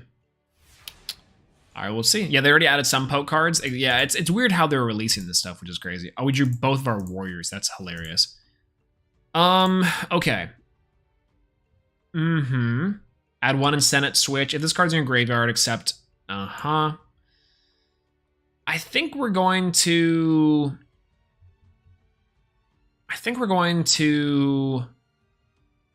We have Senate switch already, so let's go ahead and fire off our Valiant Wars. We'll add, I think this is the good one. It's the Valiant's World. And we'll just go ahead and activate the Valiant's World. And then we'll give them the other one, right? So now we're going to Pendulum Scaled Hojo, or Ho-Ho, the Valiant's Warrior. Well, I guess maybe we should do this one. We should do this one, and we can special summon this card from our Pendulum Zone. Technically, we can do this one too, by the way, right? So we can special summon from the zones as we need to, which is fun. All right, let's do this. Let's special it in the middle. I don't know how much that's gonna matter, but we're gonna do it. We got oh how. We're gonna special summon him out into the zone. He points to here, big body. Feels pretty good. This is a once per turn effect, maybe. Yep. This guy special summons it from the zone, I believe, which is not super great. We'll activate Senate Switch. And what does he do when we move cards? Monsters on the field or in your hand? I guess we can see, right? Okay. Target one face-up spell and chug and return to the hand. If this card is in the main monster zone, moves another to a monster zone. Okay. I'm having to learn this deck with us because I'm not exactly sure what we need to do here. What does this guy do again? I think that's probably fine for us to do, right? Yeah, let's go for Beyond the Pendulum. Seems okay. That's the new card. And we'll activate the effect. We're just kind of clicking buttons now. We can add one Pendulum card from our deck to our hand. I think the important one is Shinome. Seems pretty okay here. And then, no, we grabbed a high scale. This is unfortunate. I guess we'll Pendulum Scale here. Yeah, I realize that. And then we did it. We'll activate this one because we're going to have to. We're going to target this guy. We're going to face up attack position in front of the zone, which, again, feels bad. We're going to Senate Switch now. And then we're going to do this.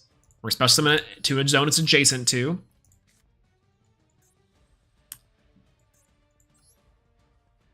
That did nothing. I'm so happy that did nothing. Can we not activate monster effect? We can't activate monster effects until we pendulum summon. Okay. We're just flubbing out here. We're just actually flubbing. So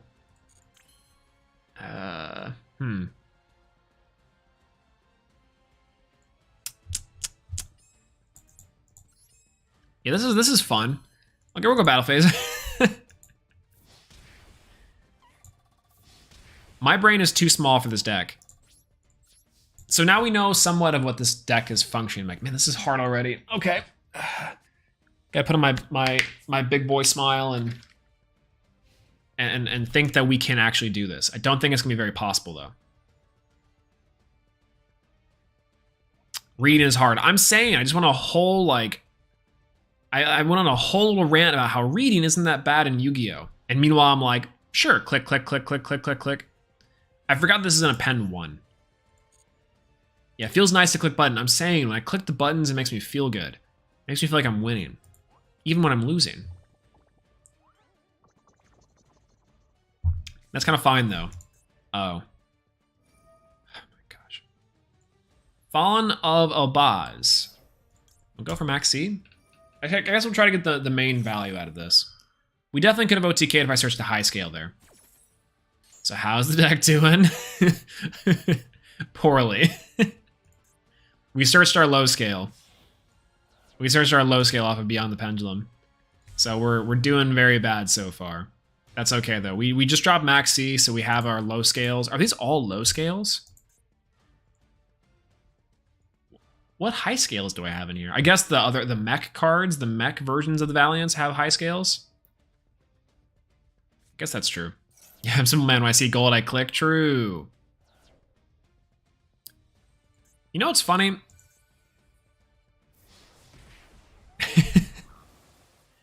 We can technically out this card pretty easily with the Valiant's World with this one, right? I guess that's what he's playing around. All right, we're gonna try our best here.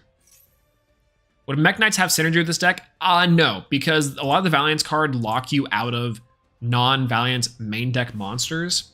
So unfortunately, while the column mechanic will be really good, they unfortunately don't have that much synergy, which is kind of unfortunate.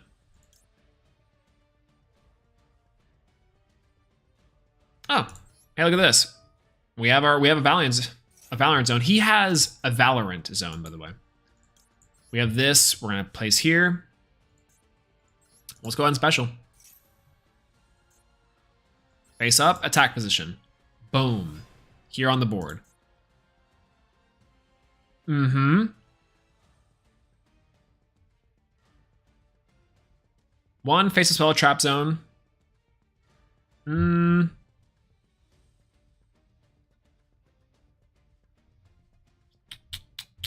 think that's fine. What does this one do? You can target one other main monster zone with that card adjacent. Yep. If this card in monster zone is moved, you can target one Valiant's monster in a spell its trap zone, special summon it. Okay, the ninja's not super great. But Senate Switch is kind of funny. Because I can Senate Switch. I can target this guy, I can move it.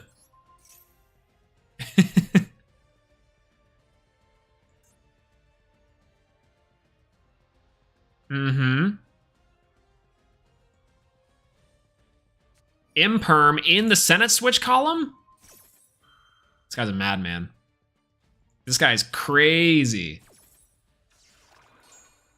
Okay, no, so he's playing me around with these column mechanics. All right, we'll Senate Switch again. And then I guess what we want to do now is go... We haven't even activated the effect yet, so I think I'm going to go ahead and go for the other Valiant's Warrior. No, we'll go for this one. We'll go for Pendulum Scale, the Ninja. We haven't even gotten to Electromite yet, which I think is pretty decent.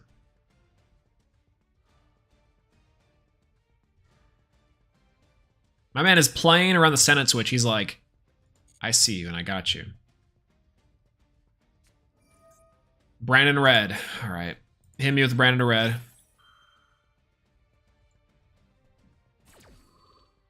Oh, snooze.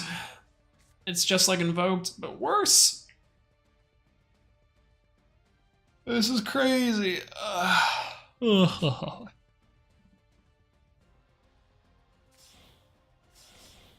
he draw the Despia Dramaturge? Of course he did. For Guardian Chimera. All right. Yeah, this one's kind of over. He's just gonna hit the back row, this card, maybe another card. Doesn't really matter all too much, but... Yep. All right, see ya. I guess we do this. And then we admit defeat. Yeet. We activate its effect. It gets negated. And then we activate the effect of this. We do this. We technically should have not done that because I didn't realize this card could activate on that effect. And that's, you know, pretty fun. We'll activate the effect of this guy. We'll return the Senate Switch to hand. We'll activate the Senate Switch. Again. We will activate the second Senate Switch. We will move this one to this zone. We'll activate you. We'll force this into the zone. We're feeling pretty good about that. We'll summon. Probably this zone? Sure, why not? Electromite. We'll activate Electromite's effect. We'll add from our deck to the top of our main deck. We kind of need a high scale here, right? Well, we have a high scale inside of our main deck. Let's go for this one, question mark? Probably this one. Let's go for the Violent Skylar. Heavy Metal Foes Electromite will destroy the Senate Switch we've already used. We'll add the Shinome. We will Pendulum Scale this other Shinome. We'll activate the effect of this one. We'll go here. We'll activate this effect. And we'll add to our hand probably this one. Is this a non-once per turn? No, this is a once per turn, for sure. Ooh. Make it into a Crystal Beast stuff. This seems pretty good. Yeah, the Valiants were spell trap. Oh, we have 60 seconds left. Oh my gosh. Yo, what's going on, new banner? Hello, hello. Would their Vex still activate? I actually have no clue if they would. Add one Senate Switch to your hand. That seems bad. It seems all very bad. I guess we go into Selene. How many spell cards do we have? We have actually quite a bit of spell cards. 1, 2, 3, a bunch. We then go into what after that point? I'm not quite sure. I guess Selene is fine here. We'll try to go for some type of OTK. This card can't be targeted, right? I believe that's correct. No, what? Sure. I'm reading. Reading's hard. Clicking buttons. Ah!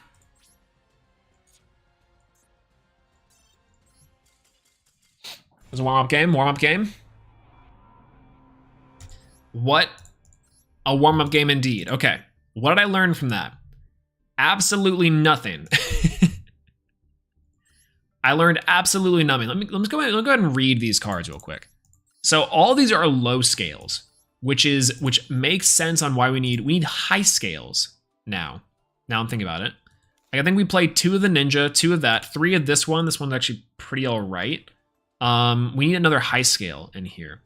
So what's my other high scale pendulum monsters that I have that are actually decent? I don't think I actually have any. I have this one, which is a 12, which is funny. This one's a 4, also funny. I have the Draconans. Sloth is a 3. I don't need Sloth. Darkworm is a 5. Decent, but not incredible. All the metal foes aren't bad. Bismugear is a 1. Battle or card effect that actually does do things. What if we played 2 like a metal foes and then another metal foes? Like we play 2 high, like Volflame and that for two high scale metal foes. That seems pretty alright. I'm kind of down with that. Maybe we can get some searchable high scales in here.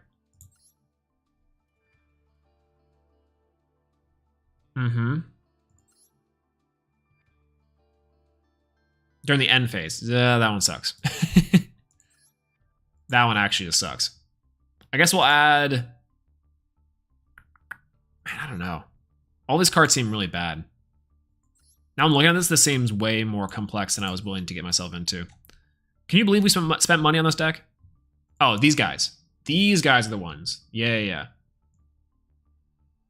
In the same column. This is actually one I did see for the deck. It's one of these, one of each of these. Yeah, one of each of these guys. Because these Kendo Spirit ones are like actually kind of crazy, right? Both 9s and both level 5s. You can send to the graveyard R spell and trap cards your opponent controls in the same column as the cards in your pendulum zones. Once per turn, during the end phase, card normal summon or flip summon, turn the hand. If a monster is pendulum summoned, return this card from pendulum to the hand. It's not bad. Retains card advantage. Pretty good. What pen deck is this? This is Valiance.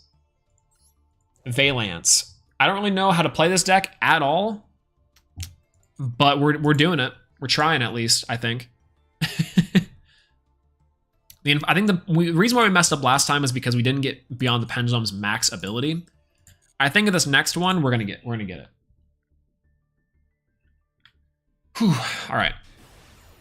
First game of the deck went poorly. Now we've learned from our mistakes, and we're going second anyways, so it's fine.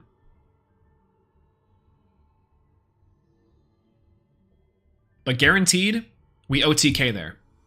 If we didn't do that, we OTK with our cards. Which is unfortunate.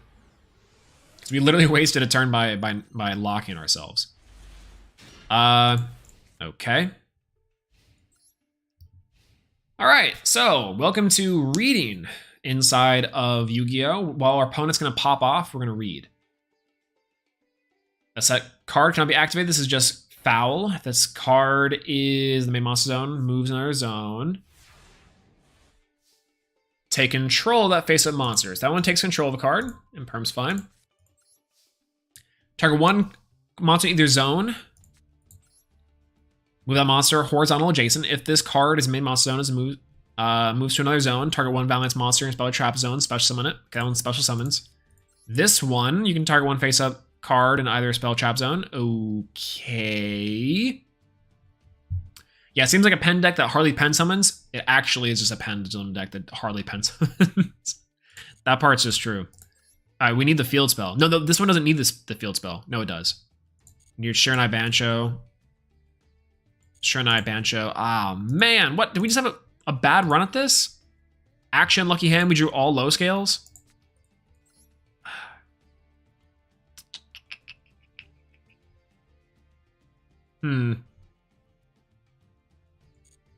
Okay, well, unfortunate for us.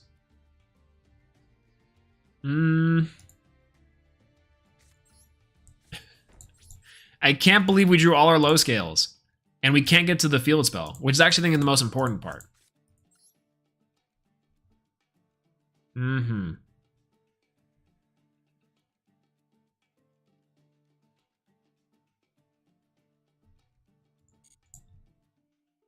I guess they have Maxi and they're just waiting. Very unfortunate. Yeah, learn overall, for sure. I thought I could pick up one of the hardest pendulum decks ever and succeed. I was wrong. And I got punished for my insolence. Not only monetarily, but intellectually.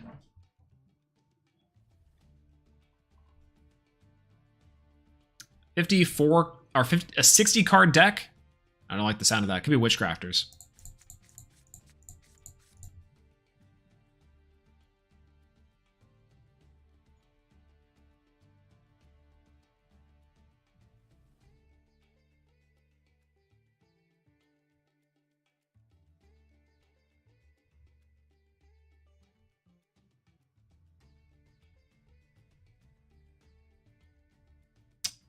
Well, we're sitting here doing nothing. I guess we could read more of our cards. So, Valiance World of this one has to be activated, or if you control water, Valiance, or Valance. Okay, well, he's tributing. It's a Skull Servant deck. Oh, interesting. Fascinating.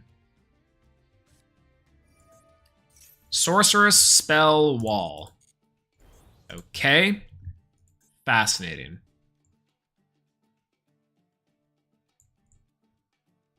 This is hilarious. Yeah, a deck truly made for Rick and Morty viewers. True. Also true. Yeah, imagine wanting to play Pendulum. Couldn't be me. I got punished for playing this absolute trash deck. So garbage. It's hilarious, actually. I don't get... He's just clicking buttons now, too. Man. Do you think heroes are going to get the manga support, the negate trap card that people were speculating? I saw that the selection pack inside of the OCG that's coming out might have hero support, which is kind of cool. It does have, it's got, what's his face on the front? Woodsman. The Scout. Is Verscout good?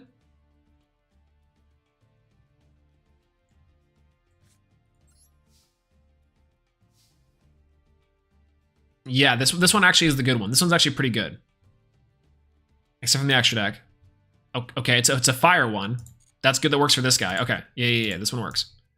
All right, we'll go with the Viscage. We'll special summon his effect. We'll get him out. This is perfect for Beyond the Pendulum. Dang, we're so good. Oh man, we're so good. And this one, card from your main, two of your main mounts in the same column. Okay, so this one, if we control fire one as well, or water. That one's water. This one is water. So they control themselves in the same. So I have to go for this one. And then we do this, and hopefully it doesn't have an imperm. Okay, no imperm. Feels good. Big body's out. Okay, so we're going to activate the effect. We're going to Trickstar Light Stage this back row. It's probably nothing, but just in case, right? And then we'll go to Beyond the Pendulum. And we're not going to mess this up this time. We're going to do the correct thing with Beyond the Pendulum. Beyond the Pendulum's effect's going to activate. We're going to get a high scale. The highest of scales. We're going to get the Kendo Spirit Wind, I believe. They both have the exact same shenanigans. I'm going to do the Wind. I'm going to do the Wind one. Kendo Spirit. Perfect. All right, we're going to go pen scale of here. And then we're going to go for... Yeah, well, of course it's negated. I'm like, what? I freaked out for a split second. But now I'm not. All right, we're going to pen scale this one here too. All right, now we're in there. Now, oh, yeah, okay, negated for sure. Pendulum Summon. 2 from the extra deck, and then we might actually want to do like 1 from the hand, right? Or 2 from the hand. I mean, why not? We can technically do it. Big bodies out on the board. We're reading. We're doing it.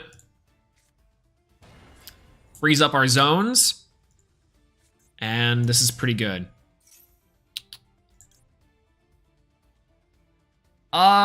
Same name, target 2 cards in the field, destroy them. Yeah, we'll pop 2 cards in the field. We'll pop this one, and then we'll pop this one.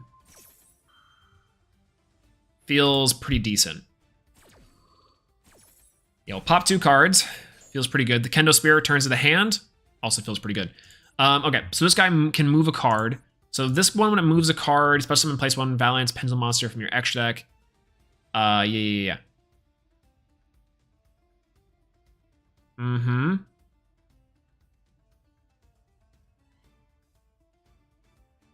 Pendulum Monster from your extra deck, face up in your spell and trap zone as a continuous spell. Okay. That I gotta read. Keep on reading. What if this one moves? This one gets to fuse. Okay, I'm gonna do the fusion. Why not? All right, we'll do this one, and we'll move. I guess we'll return that to hand. I'm so confused on what we get to do here. No! Okay. I guess we'll do this. We can move this one. What does this one get to move? No, I guess we'll do this. We'll move here. And then I guess that's fine. What do we get from here? We'll get you by tributing this guy, and then we'll go face up in under the guy here. Sure, that works. Yeah, sure. That I don't. Again, I'm still very confused on what we are truly supposed to be doing here. But I guess our plan is just to OTK. So is this damage? I guess so. Let's see. We have 3,000, 5,000. Yeah, we have game. We have game. 45. Okay, that's it. Oh! Thank you for winning 1 game. God, that was so complicated. My brain is on fire, guys. So I guess the combo there would be to what? If we go into, we pendulum something out, and this guy Contribute one of the Valiant's monsters to the same column as an extra monster zone. That's perfect. That's good. Target one monster opponent controls. Your opponent spell trap zone. Yeah, that's fine. Return to the hand if you do inflict damage. Okay, that's good. I knew what that did. This one's the fusion target, I think, for the 3 Valance monsters. You can target one effect monster your opponent controls main monster zone, place in the opponent's spell trap zone. And then you're supposed to go into the other guy, I believe. That seemed pretty alright. I mean, if we're trying to build a board, I think this thing can probably break a board not too shabbily, but trying to build a board, that's a little bit harder. Not very intuitive. Not very intuitive at all. Yeah.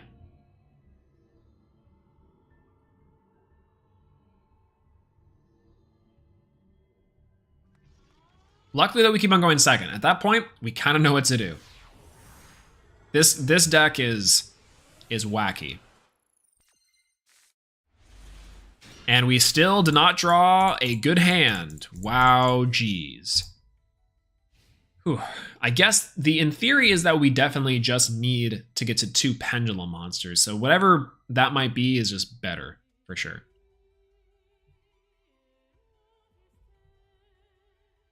So any 2 pendulum monsters can do it. I actually like this guy's artwork. All of these guys have cool artwork, but especially this one, I think. Okay, it's 2. End phase. Unfortunate. Oh, Lightning Storm. Perfect. I guess we'll trade that 1 for 2. I'll definitely take it. And then, in theory, I guess we have these 2, which is fine.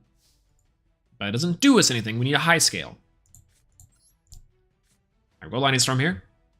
We'll destroy spell and trap cards to our best of our ability. To the best of our ability, we'll destroy the spell and trap cards.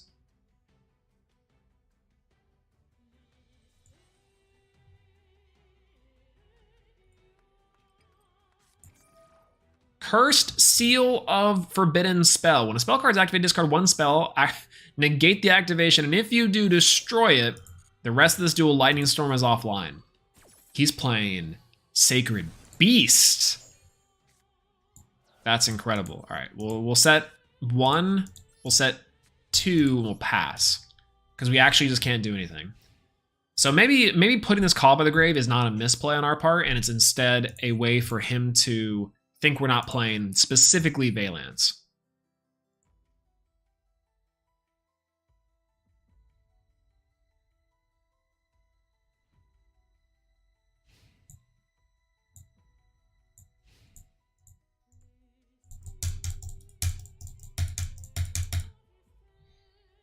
All right, what you got? Another set card and a pass. Looks like our Lightning Storms are taken out, though. We don't have Harpy's Feather Duster in this deck, I don't think, so that's unfortunate, but is what it is. Draw. High scale, please. Technically, yes. Yes, it is. Yo, what's going on, Keely? Hello, hello. Unfortunately, we got this guy out. Unfortunate. I guess we can just go... I guess we'll just pen scale out, and then we'll wait. Worst case scenario here, we just summon a guy and we go. You can set 1 magic cylinder directly from his hand. Not to backseat duel you, already breaking that rule. But did you mean to place the backer on the other scale? Yes and no. No, of course not. But yes, because, yeah, kind of. I have a bad habit of, like, going directly to my far row. So for sure, I definitely did, but unfortunately, I definitely didn't.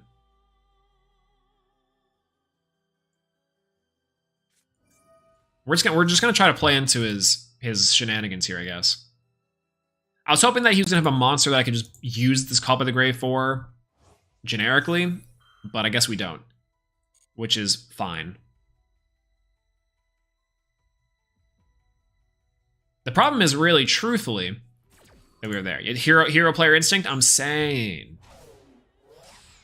We're getting Magic Cylinder and Curse Sealed of the Forbidden one on. Magic Cylinder, and Curse Sealed of the Forbidden Spell. Can you believe it?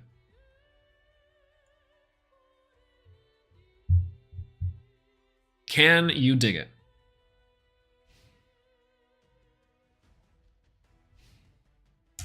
Okay, that back row is anything, I'm pissed. Give me someone I can summon. Ooh, interesting.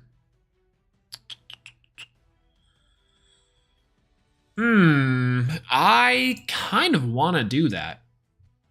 This guy's probably my least impactful, so we're going to pen scale this one, right? This seems pretty okay. We're going to go for the switch. We will add to our hand the world. We'll go ahead and do this. We'll pop this guy. We'll add a Senate switch. Senate switch is primo. Go Kong. Feels pretty good. We'll set this one. Also seems pretty all right. We'll go for this guy. Best draw in our deck. Unfortunately, once again, we don't have the other pendulum scale. That's fine. We'll go for this guy. And we'll go for you. Seems pretty all right. Now, what does that fusion pendulum do for sure? It's this one. Let's see. One monster. Unfortunately, I'm afraid of the back row just a slight bit. I know I shouldn't be afraid of the back row, but I am kind of afraid of the back row. So I guess we'll go for Beyond the Pendulum. Might be good here. If not, we go for this. Target one face-up card you control. Probably not great to do. Beyond the Pendulum adds another monster, but once again, misplay here is we don't really have anything much we need to do here. So we'll go for Senate Switch. We'll go for Senate Switch here. We'll go for Senate Switch effect. And we will do you. We'll target you. Confirm to move. Yeah. I will activate the effect of Valiance. We will target the Senate Switch. We'll return to hand. And then we will, I guess, summon out...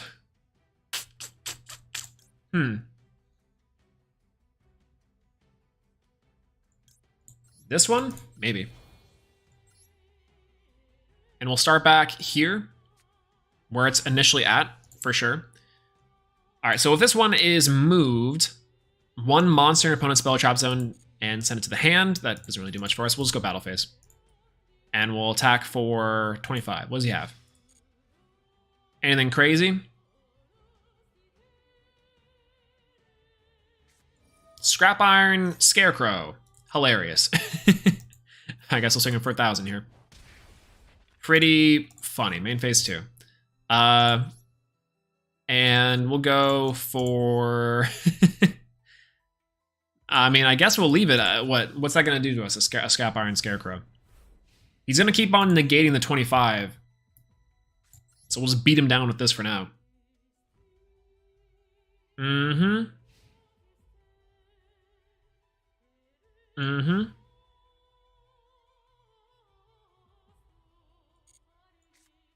Raigeki.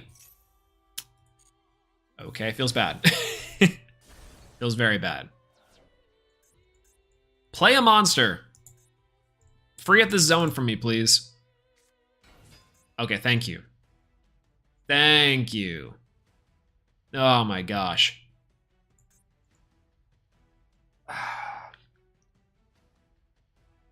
All right. That's perfectly fine. Because now he's going to be able to tribute. We can just call by the grave. We can negate. And we can go nuts. Scrap Iron Scarecrow, Magic Cylinder, Curse Seal. It's all bad. All very bad. Yep. Summoning the Chaos Beast. And now, thank God, we can go for the Call by the Grave. We can Call by the Grave the Chaos Summoning Beast. Oh gosh, thank you. Woo!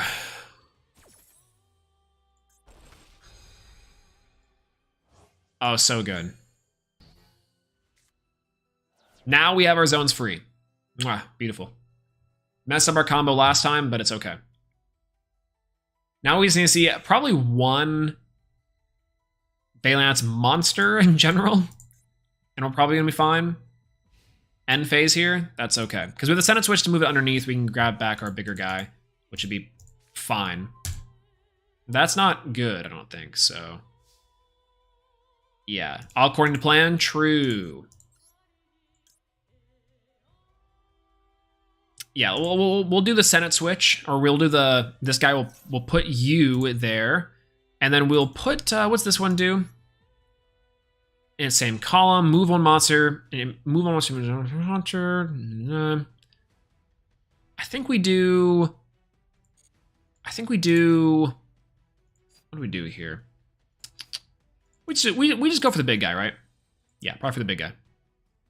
And then this guy special summons him out. What's this one do again? Special summon that one to the same column. I guess we'll go for you. Special summon this card to the zone, the column. And we'll go you, attack mode. Boosh, big body. And then this guy, well, we can target this. Activate the effect. We can target the Chaos Beckoning Beast. We can put it in a spell trap zone. That seems kind of funny. What's this one do? Return it to the hand. I don't want to do that. So instead, we're just going to go battle phase. And his Scrap Iron Scarecrow is the way to go. How unfortunate.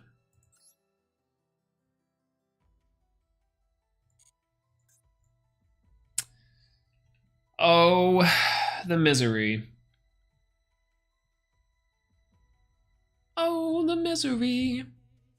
Everybody wants to be.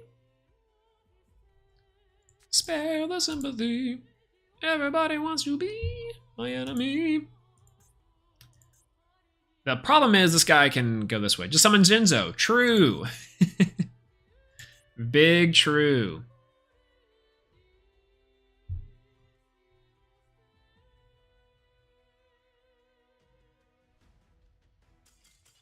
Okay, God, thank you. Thank you, I didn't want to sit in that duel for any longer. Oh my gosh, my brain hurts. All right, this time we're not going to misplay. This time we're not going to misplay. We're definitely not going to misplay this time. We're definitely not going to misplay Copium. For sure, for sure. And we're going first. Okay, let's try to go first here. Let's see if I can actually build a board with my brain. And I probably can't, but, you know, is there.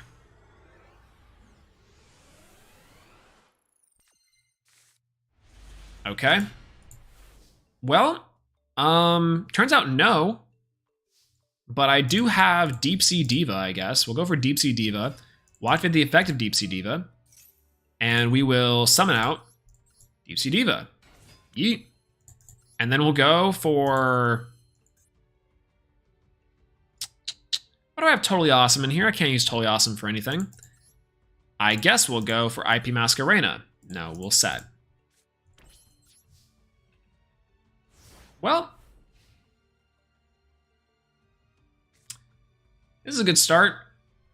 Definitely getting rid of the Deep Sea Divas immediately.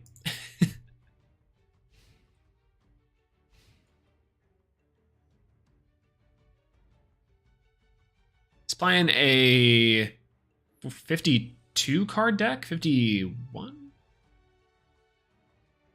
1, 2, 3, 4, 5, 6. Yeah. Huh. Weird. Was for the Half lines, right? Not necessarily, but it was more for Baron lines. I have Baron in here, but yeah. I'll go for Max. I'll just fire off Maxi now. Why not? What's he gonna do? Go for anything here? Because if he does send it to the graveyard, gets a Blue Eyes out, I can't Ash, but also I would draw 2 cards, because that'd be great. So... what of it? Okay. It was for Totally Awesome. A Totally Awesome play before, but then it was for the Mermaid Atlantean. True. The next deck I want to play, I hear Valiance is actually a lot of fun. I get to summon Ash Blossom here. This is hilarious. Run the Odd-Eye Synchron. Oh, that's right. The Odd-Eye Synchron actually would be really good here. We get to go for these two. Go for Phoenix. Phoenix effect activates. We are minusing so hard here. All for this. This is horrendous. Skill successor. Outstanding. Amazing. Battle phase, I guess. Go here. This is incredible. All right. We'll go for Nightmare, which is crazy. Can summon a monster, alter its level. That's actually true. We could go for what I would consider to be like the best play for Ursartic, if I want to call it that.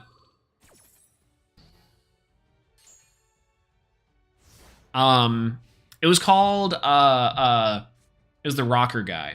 That one you can get into a level 8, I believe. It's not Baron, but you can get to level 8 with that one. Unexpected die. It's fine.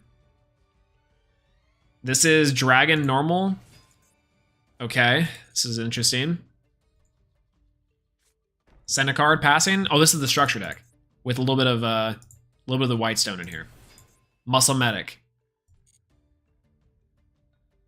Can't believe I'm losing to the structure deck.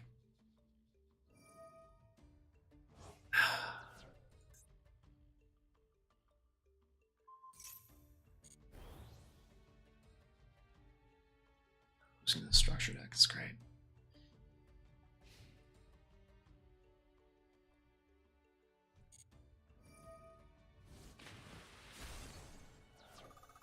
Thank you for the 300 life points. Very cool.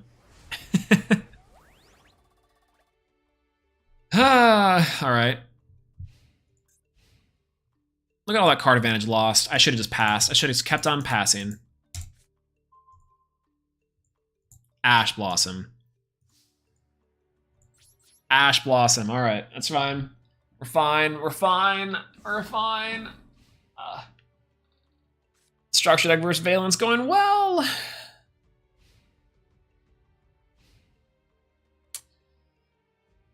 Call by the Grave on what? Probably the white stone, and then get the white stone in and all. I'm just gonna how?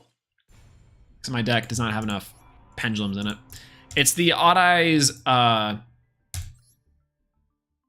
the Odd Eyes Synchron, right? No, it's a water tuner. It's a fish tuner. It's the Rockers. Can't remember what their names are. But if we go to, for example, it's an effect monster. They are water, and they are sea serpent. It's these guys. This one's cool. That one's cool. All right, we'll play 2 and 2 and 1, and that gets us into an 8. Which, if we go to our 8 synchros, our 8 synchros specifically are like this guy. Technically, Chichao's a 8 synchro as well, and technically, our Sartic except no, it's not. We can go Stardust Dragon also works there too. Savage Dragon is also technically 1, but this is what we'd have to play. Ta-da! All right, now we have that. Problem is we don't have enough, not enough pendulums actually.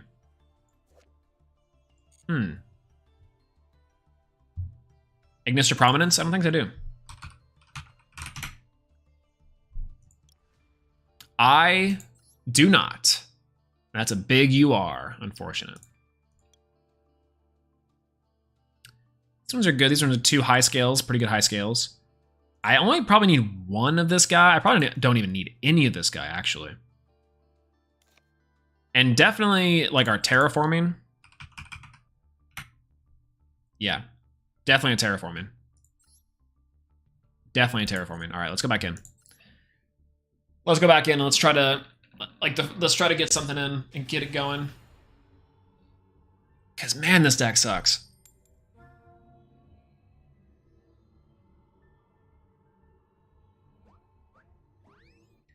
All right, going second. We know how to go second with this deck. We actually just don't know how to go first. Oh, but pretty decent going first hand, though.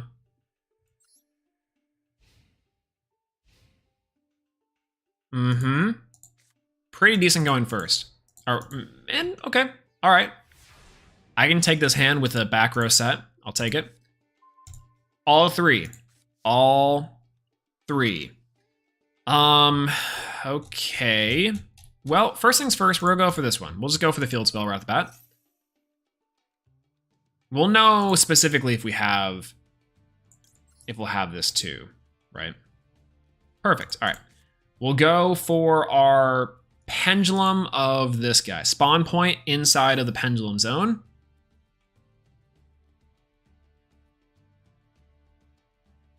We will go for this one. Maxi. I knew it was Maxi. Unfortunate. Maybe we should have gone for a bigger body. I guess we're going second, so if we can OTK under this, that seems fine. Because what we get hit with a Nibiru here, if we go for anything better. But I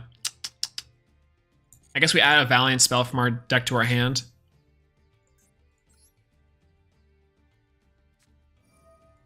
Ash Blossom. Okay, just losing advantage at this point. But I can respect it. Okay. We'll give him one more. We'll give him one more. And we'll just go battle phase here. We'll hit him up for 20 something. No hand traps, no nothing, but we'll just see what we got. The unfortunate part, by the way, is that technically speaking, they can also use this guy to put our monsters back in the same columns. That's going to be kind of an issue.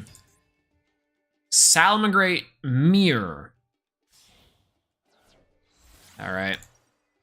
Makes sense. Makes a lot of sense here. Maybe I should have OTK'd here. Yeah, but the cost of maximum of 3. True. Well, this is gonna be an issue. Maybe I should have just OTK'd him or drawn Max C, one of the two. I'm playing 3 Imperm, aren't I? I mean, it doesn't really matter that I'm playing 3 Imperm or not, but I am playing 3 Imperm. Any luck with this deck? Kind of, but not really. This deck dies to almost any hand trap possible. And also, I don't really even know can really do a whole lot here. Now, in theory, we could have done... I don't know if we could have OTK'd that turn, but maybe. Maybe. This deck's cool, though. The more I'm starting to get it, the more I'm starting to get it. But I think if we have better cards in our UR pool, then it's definitely a lot better. But of course, we draw our 1 copy of Deep Sea Diva and Gunard. That seems perfect. I mean, luckily we can summon them with our pendulums here, but that's okay. Plus, he has a... Say it with me now. A Max C, right? So that's kind of funny. Okay, I think we'll go ahead and pen summon for 2.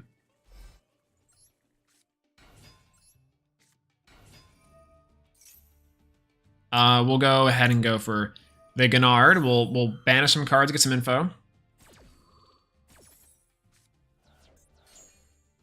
Attachment Cyburn. Okay, this is interesting. We'll go for Gunard's effect. We'll change its level to 6. And we'll go for this one right here. Hi-ya. We'll free up that one. Perfect. And then we don't have any rock monsters in our deck, so that's fine. We'll go for this Shinon. And we'll go up.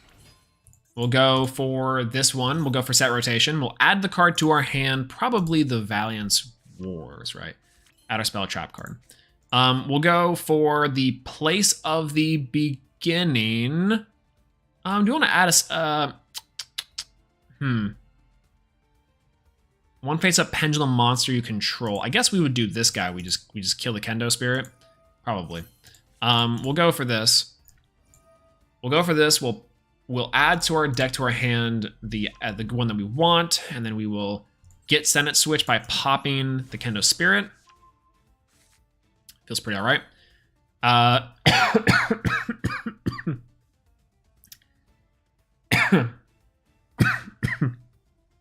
felt bad. We'll go for Senate Switch here, And we'll activate Senate Switch's effect. It's kind of funny that it activates on Senate Switch. We'll go Senate Switch, and we'll go confirm on the board. Here, we'll activate the effect to search a monster, one of our Valiant monsters. Probably gonna be this one. Maybe. They can fusion summon with 2. We need 3 to actually do something with it. And that's the part that I'm not super happy about. This one, no, probably fine. We'll add this one to our hand. Okay. We will Pendulum Scale here. And then we'll go and move this here. This is all, each of these once per turns. Yes, they are, of course. And then we'll go for... We can't pen summon with this, unfortunately. So we'll go for Heavy Metal Foe's Electromite. We'll go for Heavy Metal Foe's Electromite. We'll get Heavy Metal Foe's Electromite. We'll add a card from our deck to our hand. Probably... Another Valance guy? I really don't know. It was on deck to our hand, sends it to the top of the thing. So maybe we'll put in one of those guy. Yeah, probably. Heavy Metal Foe's Electromite. We will destroy our Senate Switch. Pop that. And we'll add to our hand the other Kendo Spirit. Maybe. Okay. And then go for 2. That's it. Nope, that's all I got. 1 negation. Feels good. Man, this deck's weird. This deck is weird, guys. I don't even know how many negates we could really truly put up with this. We're gonna have to get a run back with this deck, I think.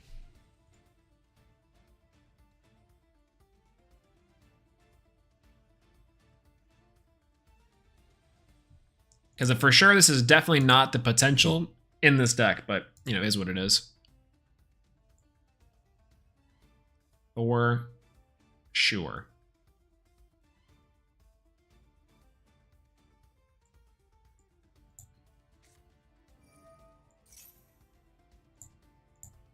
Cyber Rev System's kind of fine, I guess. I mean, the one thing we're trying to negate is machine duplication, for sure. Okay, normal Cyber Dragon. Okay, Heavy Metal Foe's Electromite is in danger. That's great. Feels good. Feels good.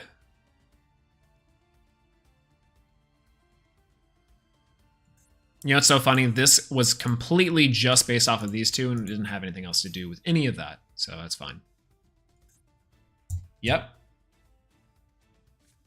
Yep, that's fine. Is he going to activate my own? Probably. That feels bad. My brain is too small for big brain pendulum plays. That's what I'm saying. Yeah, just summon a bunch of monsters in one summon. It's kind of that easy, but also I'm like, how do I sequence this correctly? I used to be able to do pendulum monsters fairly easily, but this deck specifically, I'm like, what is the combo here? What's the combo you just go into to get value? And technically, it's any 2 pendulum monsters with a high scale, or with a high or a low scale. And then you pendulum summon, go for 2, and then you get your value, then you go. But if you don't draw that, then you're boned. So it's like the field spell plus one of the monsters there. Should be 2 Cyber Dragons, special summon 1 Cyber Laser Dragon from your deck or your graveyard. No. This guy's a legend. Holy. I can respect this so much. Very cool. I should have let him do it. I should have let him do it just to try to out my board. I should have let him do it. Okay, what's the spell in our hand? Limiter removal. I knew there was limiter removal. Like, he has a thing here he can do. Interesting. I remember the beginning players thought Pendulum Summon was Gate Guardian pieces. Oh, that's kind of the funny way to do it, right? But the real key is to open up with any 2 summonable pen cards and then go from there after being on the Pendulum Search for a high scale. Right, exactly right. And you just pray exactly opening that. That's kind of the problem that I'm finding here, is that these cards are like not summonable. Like technically the level 4s and the level 2s are pretty decent to normal summon. But we just kind of needed to do that, right? He's ending this phase there, I guess, which is funny. All right, well, on to the next one.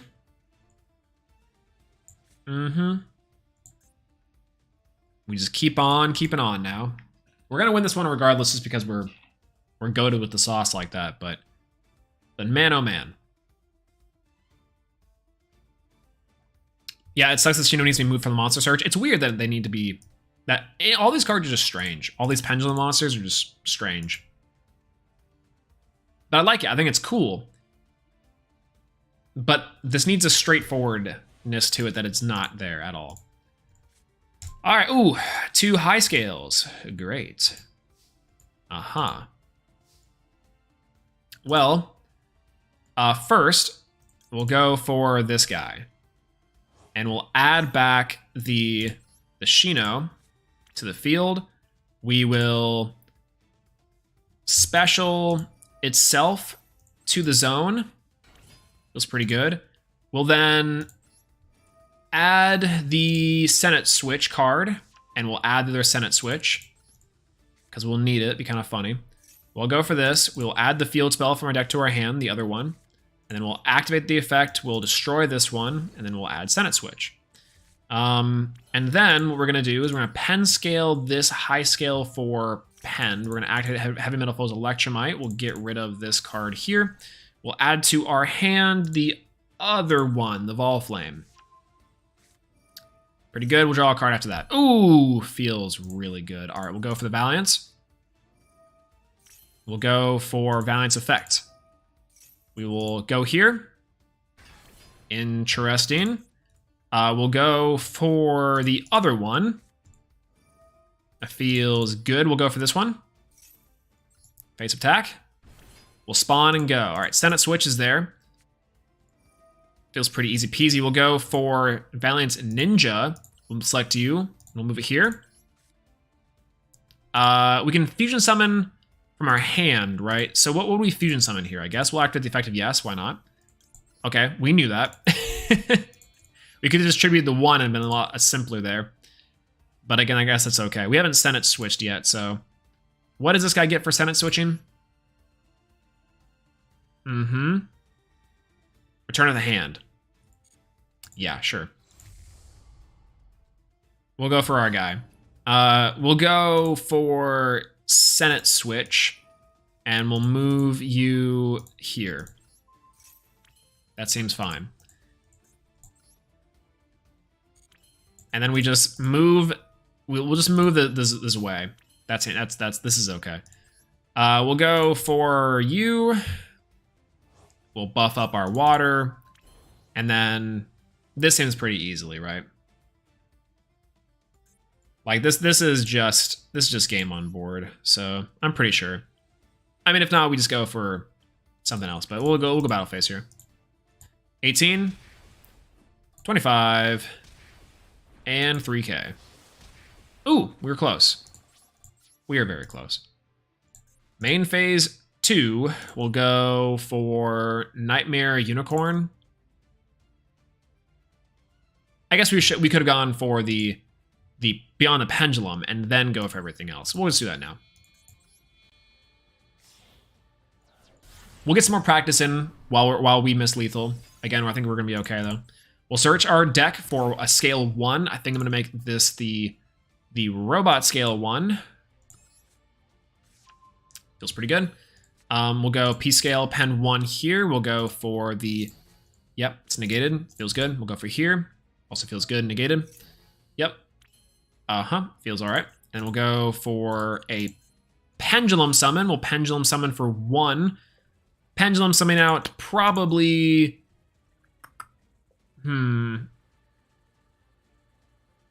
go for this one. We'll just go for a single 1. We'll go face attack position on the pendulum summon here. Feels pretty good. The Kendo Spirit comes back to the hand. And then from here, we'll get into...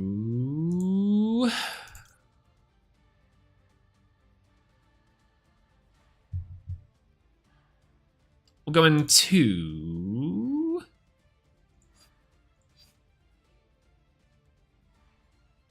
I guess we'll go into... I guess I don't really know what we're going to now. What would we go into in the past? Yeah, this is fine. All right, end phase. Whatever. My brain hurts. Because what's the line after we go from the Beyond the Pendulum, right? I need to look at more decks and combos to see what we're doing. I mean, obviously, we're not playing a super optimized version because we're missing cards like the Jackal King, which is fun. He's going to summon his way. That's fine. His way is cool there. I like how he's utilizing his own monsters. Feels good.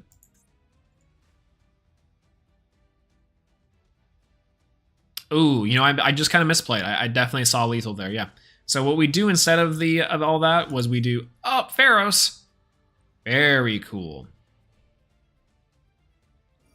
Very neat. Oh, he's activating my own guy. This is kind of funny.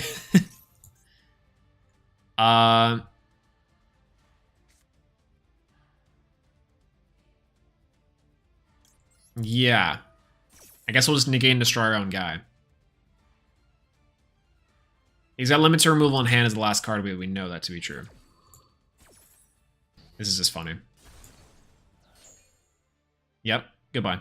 So we should have done the red one here. Red, we can bounce back Senate Switch, activate the Senate Switch again, move the guy over, and then go for 1, go for 2. So we definitely had lethal there. We just missed the combo to do it. So, yeah. So the combo would have been something like... Something like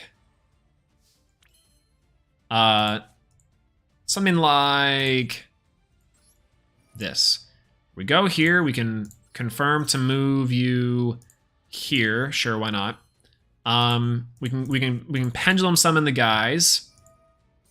We can pendulum summon. The combo looked a little bit like this, where we go in attack mode here. Feels good. We'll go for Kendo Spirit. It's bounces itself back to hand. We'll activate this, and then we'll move the Valiants under the main monster zone. We'll activate its effect, because why not? Like previously, we would essentially just summon this guy out, which seems okay. Then we'll activate the effect of this guy. We'll bounce back Senate Switch from our hand, and then we'll summon the Senate Switch, right? And that seems like it's pretty decent.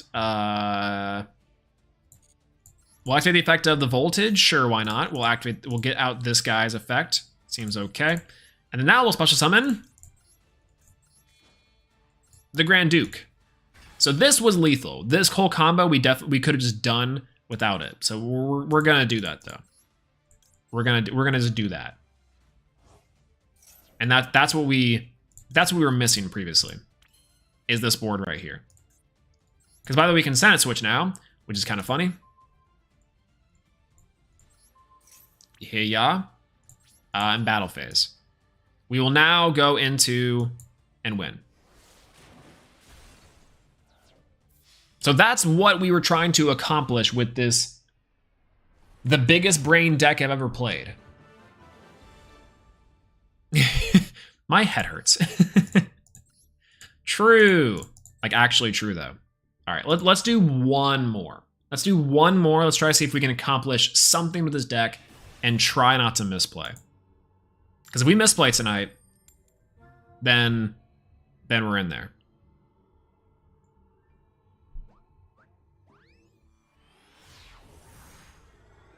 We're going second though. So that's gonna be a game changer. Oh, we drew one hand trap, that's good. A hand trap we have one at least, which is good. Mm-hmm. 1, 2, and branded opening. It's fine. Let's see how branded opening does here. Discard for judgment. E-hack. Oh, E-hack is actually big brain, but that's not nearly as much damage as it would be here for sure. Some pendulum decks are pretty basic, like Odd Eyes, who puts out big bodies. That's true. Odd Eyes are pretty straightforward. And then there's other decks that are also a little more straightforward. This one has the weird summoning mechanic where we have to, like it moves and marches like this and deals with the columns and then the field spells. And it's kind of whack. For sure. Oh, end phase. Okay. Hand traps and maybe the back row is something good. We'll draw. Oh, I need to. All right, let's take care of that back row. Because we can, we'll discard, we'll get rid of the spells and traps. It was a branded retribution. Fascinating. Okay, that's fine. I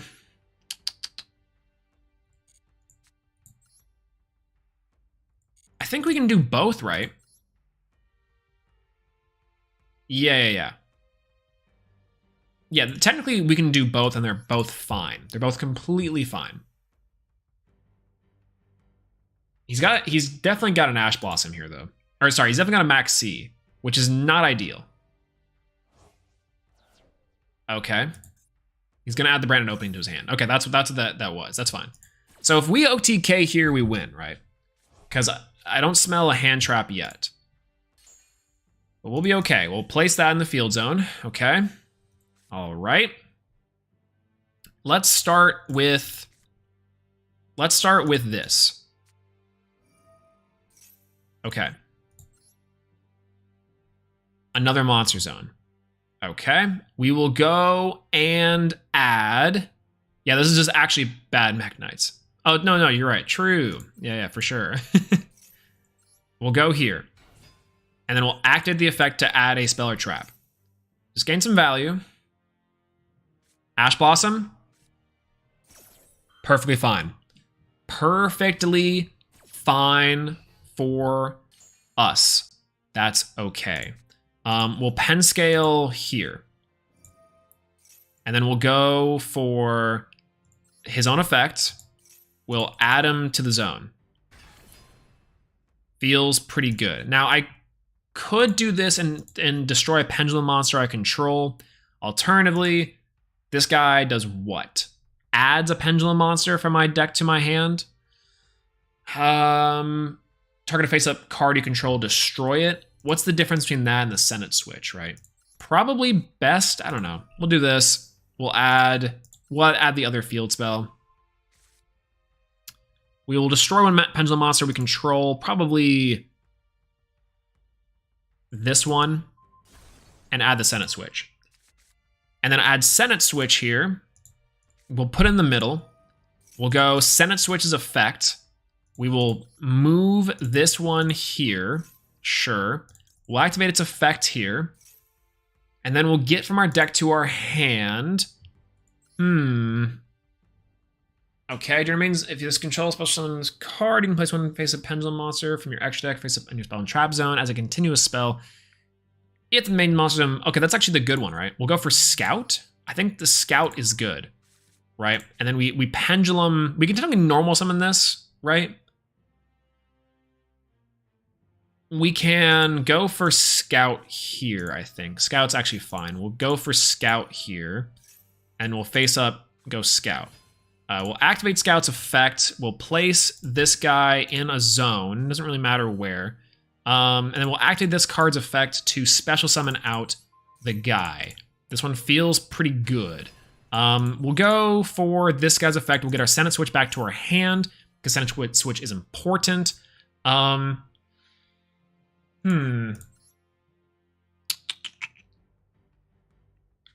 If this card monster moves, we can place another one there. I think we might do that. We're gonna go for Senate switch again. So we'll go for Senate switch's effect. Here we'll move the Valiant's, this guy. We'll go here. I guess we activate this effect here. We'll place this guy in the zone. Sure, why not? We may have missed it just now. I'm not gonna lie to you. Because we go for 2, go for a pendulum monster, add the pendulum monster from our deck to our hand. I guess if not, we pop, we destroy, we add the card. Go for Heavy Metal Foes. Heavy Metal Foes Electromite seems pretty decent. Did I miss a line here? What's the line? Because we have Senate Switch. What does Senate Switch do? Nothing. Nothing anymore. Add one from the deck to our hand, then we can. Then we have to Pendulum Summon. Is there a way we get there? Okay, we'll just go for something safe. We'll go for you. And we'll go for you. That way we can still keep that option open. We'll go for above for Heavy Metal Fuzz Electromite. This is important. We'll activate Heavy Metal Fuzz Electromite. We'll take from our deck and put it to our zone. We'll go for the high scale. We'll activate the effect of this. We'll pop the Senate switch. We'll add the high scale, I guess, and we'll draw one card. No, we won't. I feel like we missed the line. No, we didn't. We'll go for these two because we didn't mess up. We actually are still pretty goated. We'll go for the Beyond the Pendulum. Beyond the Pendulum's on the board. We'll activate the effect of Beyond the Pendulum, pay 1,200. We'll add from our deck to our hand this one because we haven't quite summoned it yet, which is good. So we'll Pendulum Scale 1, and then we'll this is fine, it's negated, and we'll Pendulum Pendulum Scale 2, feels good. We'll go for the Pendulum Summon. We'll go for this one, and we'll go for this one. Yeah, that's fine.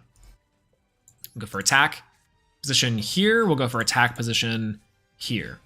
Kendo goes back to our hand.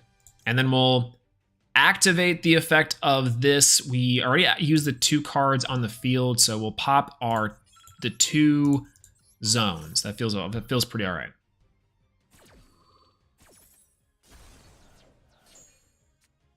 Yeah, that's fine. Okay, so we haven't actually summoned anything yet, which is pretty hilarious here. We could go for an access code talker line. That'd be kind of funny. Like IP Masquerena. We have also the Apollosa line that we can go for. We can activate this effect now, which is pretty funny. We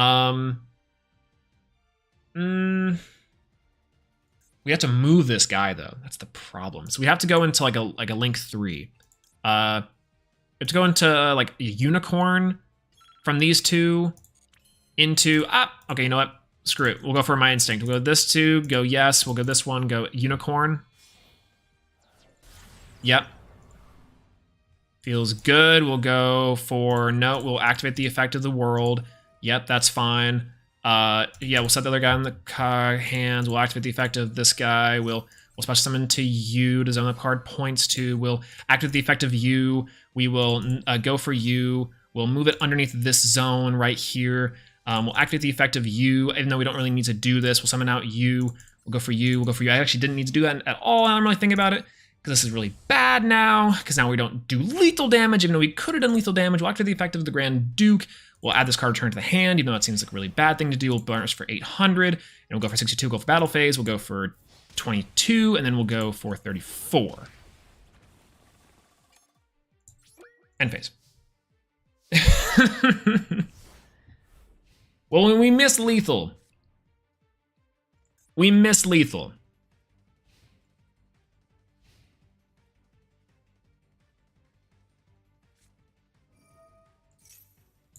Well, we miss lethal. That's all that really matters, I guess. Is because we could have gone for access code talker with the 2 and then summoned out our guy to go for access code talker. Unfortunate. Unfortunate. Yeah, the double field thing reminds me of my Dream City deck. It's kind of an interesting little deck. I mean, we're definitely getting our teeth kicked in by this branded deck. And we're going to get absolutely demolished here with 3 seconds left on our clock. I mean, they can't respond to anything, or we can't respond to anything, so we're not going to lose by time. But definitely the play was... Definitely this was this one here, is that we need 600 damage, which is going to banish this one off the top, which is there. But yeah, we shouldn't have activated the effect. We should have just gone for these 2 for the unicorn and the other pendulum monster for an access code talker. And then we should have gone for the Valiant's Genesis Granite, just tributing. And that puts us at 20, well, no, that puts us at 78 at that point, right? Or special summon by tributing. Well, no, if it's this card is special summon, you can target the monster, return it, and burn. That would have been lethal. That would have been lethal for sure. Do you actually think that Elestrals will rival Yu-Gi-Oh? Or was that just a title? Well, to tell you the truth, I think that a lot of people that play Yu-Gi-Oh will like Elestrals a lot. I personally think that Elestrals is a super interactive game that draws heavy inspiration off of the mechanics of Yu-Gi-Oh, which I think is incredibly helpful. Now, how much will it truly rival Yu-Gi-Oh? I mean, Yu-Gi-Oh is an established brand that's been here for over 20 years, and Elestrals is just like the Kickstarter just launched yesterday. So it is actually pretty hard to say what will or won't happen. I think so. But that being said, I think that it has a definite chance of staying around for a little while, and I think that a lot of people who like Yu-Gi-Oh will like Elestrals quite a bit. Again, it's like it advertises itself as being this Magic the Gathering, Pokemon, Yu-Gi-Oh, like mishmash, and that's very fair. I think that's very accurate. That's very accurate for sure. All right, so he has a card in hand, and that's gonna be fun. Which is fine.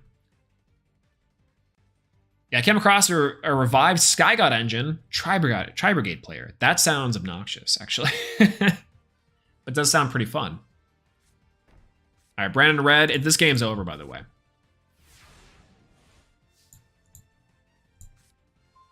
Well, not necessarily over, but we can't really do a whole lot here. We'll go for the effect of this. We'll try our best here to burn for 600 damage. How about that? We know he has that set, and we know he has the Mercurier in the hand, so we'll do our best here to do what we can, but it's going to be a little challenging. From our deck to our hand, we'll do... Oh, Cowboy for game? We should add Cowboy. That'd be hilarious. Oh my gosh. Can you imagine a Cowboy for game here? This one fusion summons a guy. I'm not super happy about that. Well, not necessarily true. No, we can actually do quite a bit here. Let's go for you, the Valiant Warrior. Yeah. We'll activate this. We'll target this. We'll get it out. Come on, we can do it. We can do it. Face up. Oh man, feels good. Brandon and Red is coming in strong here for sure. So we'll go you. We'll target the Brandon Red, put it there. That feels pretty decent. We'll go for Pendulum Scale 9. Maybe I should have saved it for the Kendo Spirit here for Pendulum Scale 9. That's probably what I really should have done. That seems okay. All right, we'll activate this. We'll return this to your hand.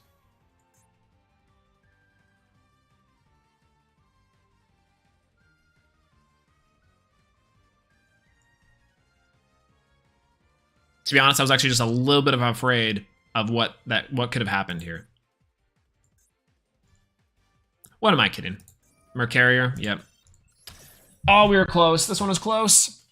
We're getting there. We're getting to the game. We just missed lethal by just this much. Just this much. I personally like the idea of Elestrals. At least the one problem for me is I can't exactly buy a lot of cards, and at least currently there's no auto sim for it.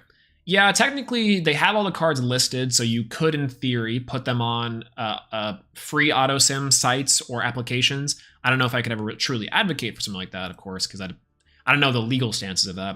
I don't know, to be fair. But what I will say is that as far as like buying a lot of cards, you know, I got sent these prototype decks that I think are really good.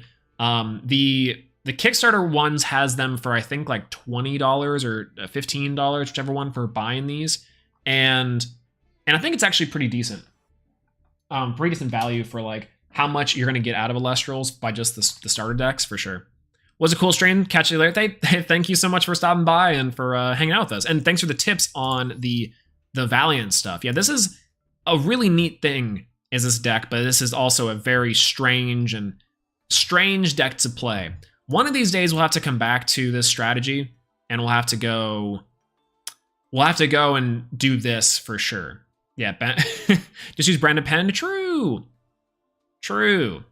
Yeah, nice tabletop game. And I think so. I think it has a lot of potential. I really like the vision that they were going for. I really do see it. But yeah, this deck is okay. I think this needs some refinement in terms of its existing strength. I don't like how this is currently, but we really just need to get down. I think we just need to get down what the actual combos are, for sure. For sure. Even though for now we can actually get our dailies, which is good. Actually, did we even normal summon once? We didn't. Wow, that's fine. All right, we'll go activate a spell card because clearly we did. We'll go win a duel because clearly we did. And then we'll go for a special summon.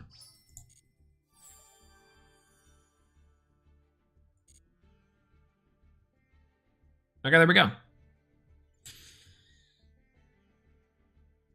Yeah, I'm competitive, so I need events for Lestrals. I also agree. I think the tournament structure, I think would be a really good thing. I know that they're working on that, like for the future, but the Kickstarter is going to depend a lot on the success of the game overall. I was trying to play some tonight. I was thinking about doing that tonight with and see if our boy Nim was live and was going to see if he wanted to play a Lestrals, but it is what it is overall, because I believe he's gone. I could probably ask MBT, probably down. Maybe someday. But speaking of that, all right, I'm gonna end stream there. Thank you guys so much for hanging out on this insanely mindful stream tonight. The pendulum decks that we were playing, I think, are weird, and we'll definitely need to revisit this deck at some point in time. Sealed Away Lestrals, let's go! Actually, that'd be really funny. I wonder. I'm curious to know how that would work. So anyways, we're gonna have to revisit the strategy. I'm going to save this strategy and keep it in my brain. We're gonna have to revisit it for some time because I think it is worth it, but we just need a better deck list and then to put our mind in the realm of the PEND God. So eventually we'll have to just become PEND God for this, for sure. But thank you guys so much for stopping by. Thank you everyone that is hanging out with us, being here in chat and just kind of, or lurking if you're just hanging out here. Akila, if you're watching this in the morning, have a good morning and hello. But seriously, thanks everyone for coming in. Oh, no worries for coming in. You're always on time, even whenever it's late. That's the thing here. But thank you guys so much for stopping by and saying hello, keeping me sane and using our brains together to accomplish the pendulum deck. But anyways, if it's late for you guys, get some sleep. And if it's not, then I hope you have a great rest of your night. If you haven't eaten already, do so. Eat something good. Take care of yourself first and foremost. But yeah, if you haven't watched the Lestrals video, go watch that soon. We have a new video coming out sometime soon. It might be familiar if you guys have watched the beginning of the stream. But new Lestrals video came out, so give that some love. Then obviously the Wheel of Normal Monsters finale was also released, so go give that some love too. Hopefully season 2 of that will be starting sometime soon. But yeah, I'll talk to you guys later, and I'll see you around. Peace out.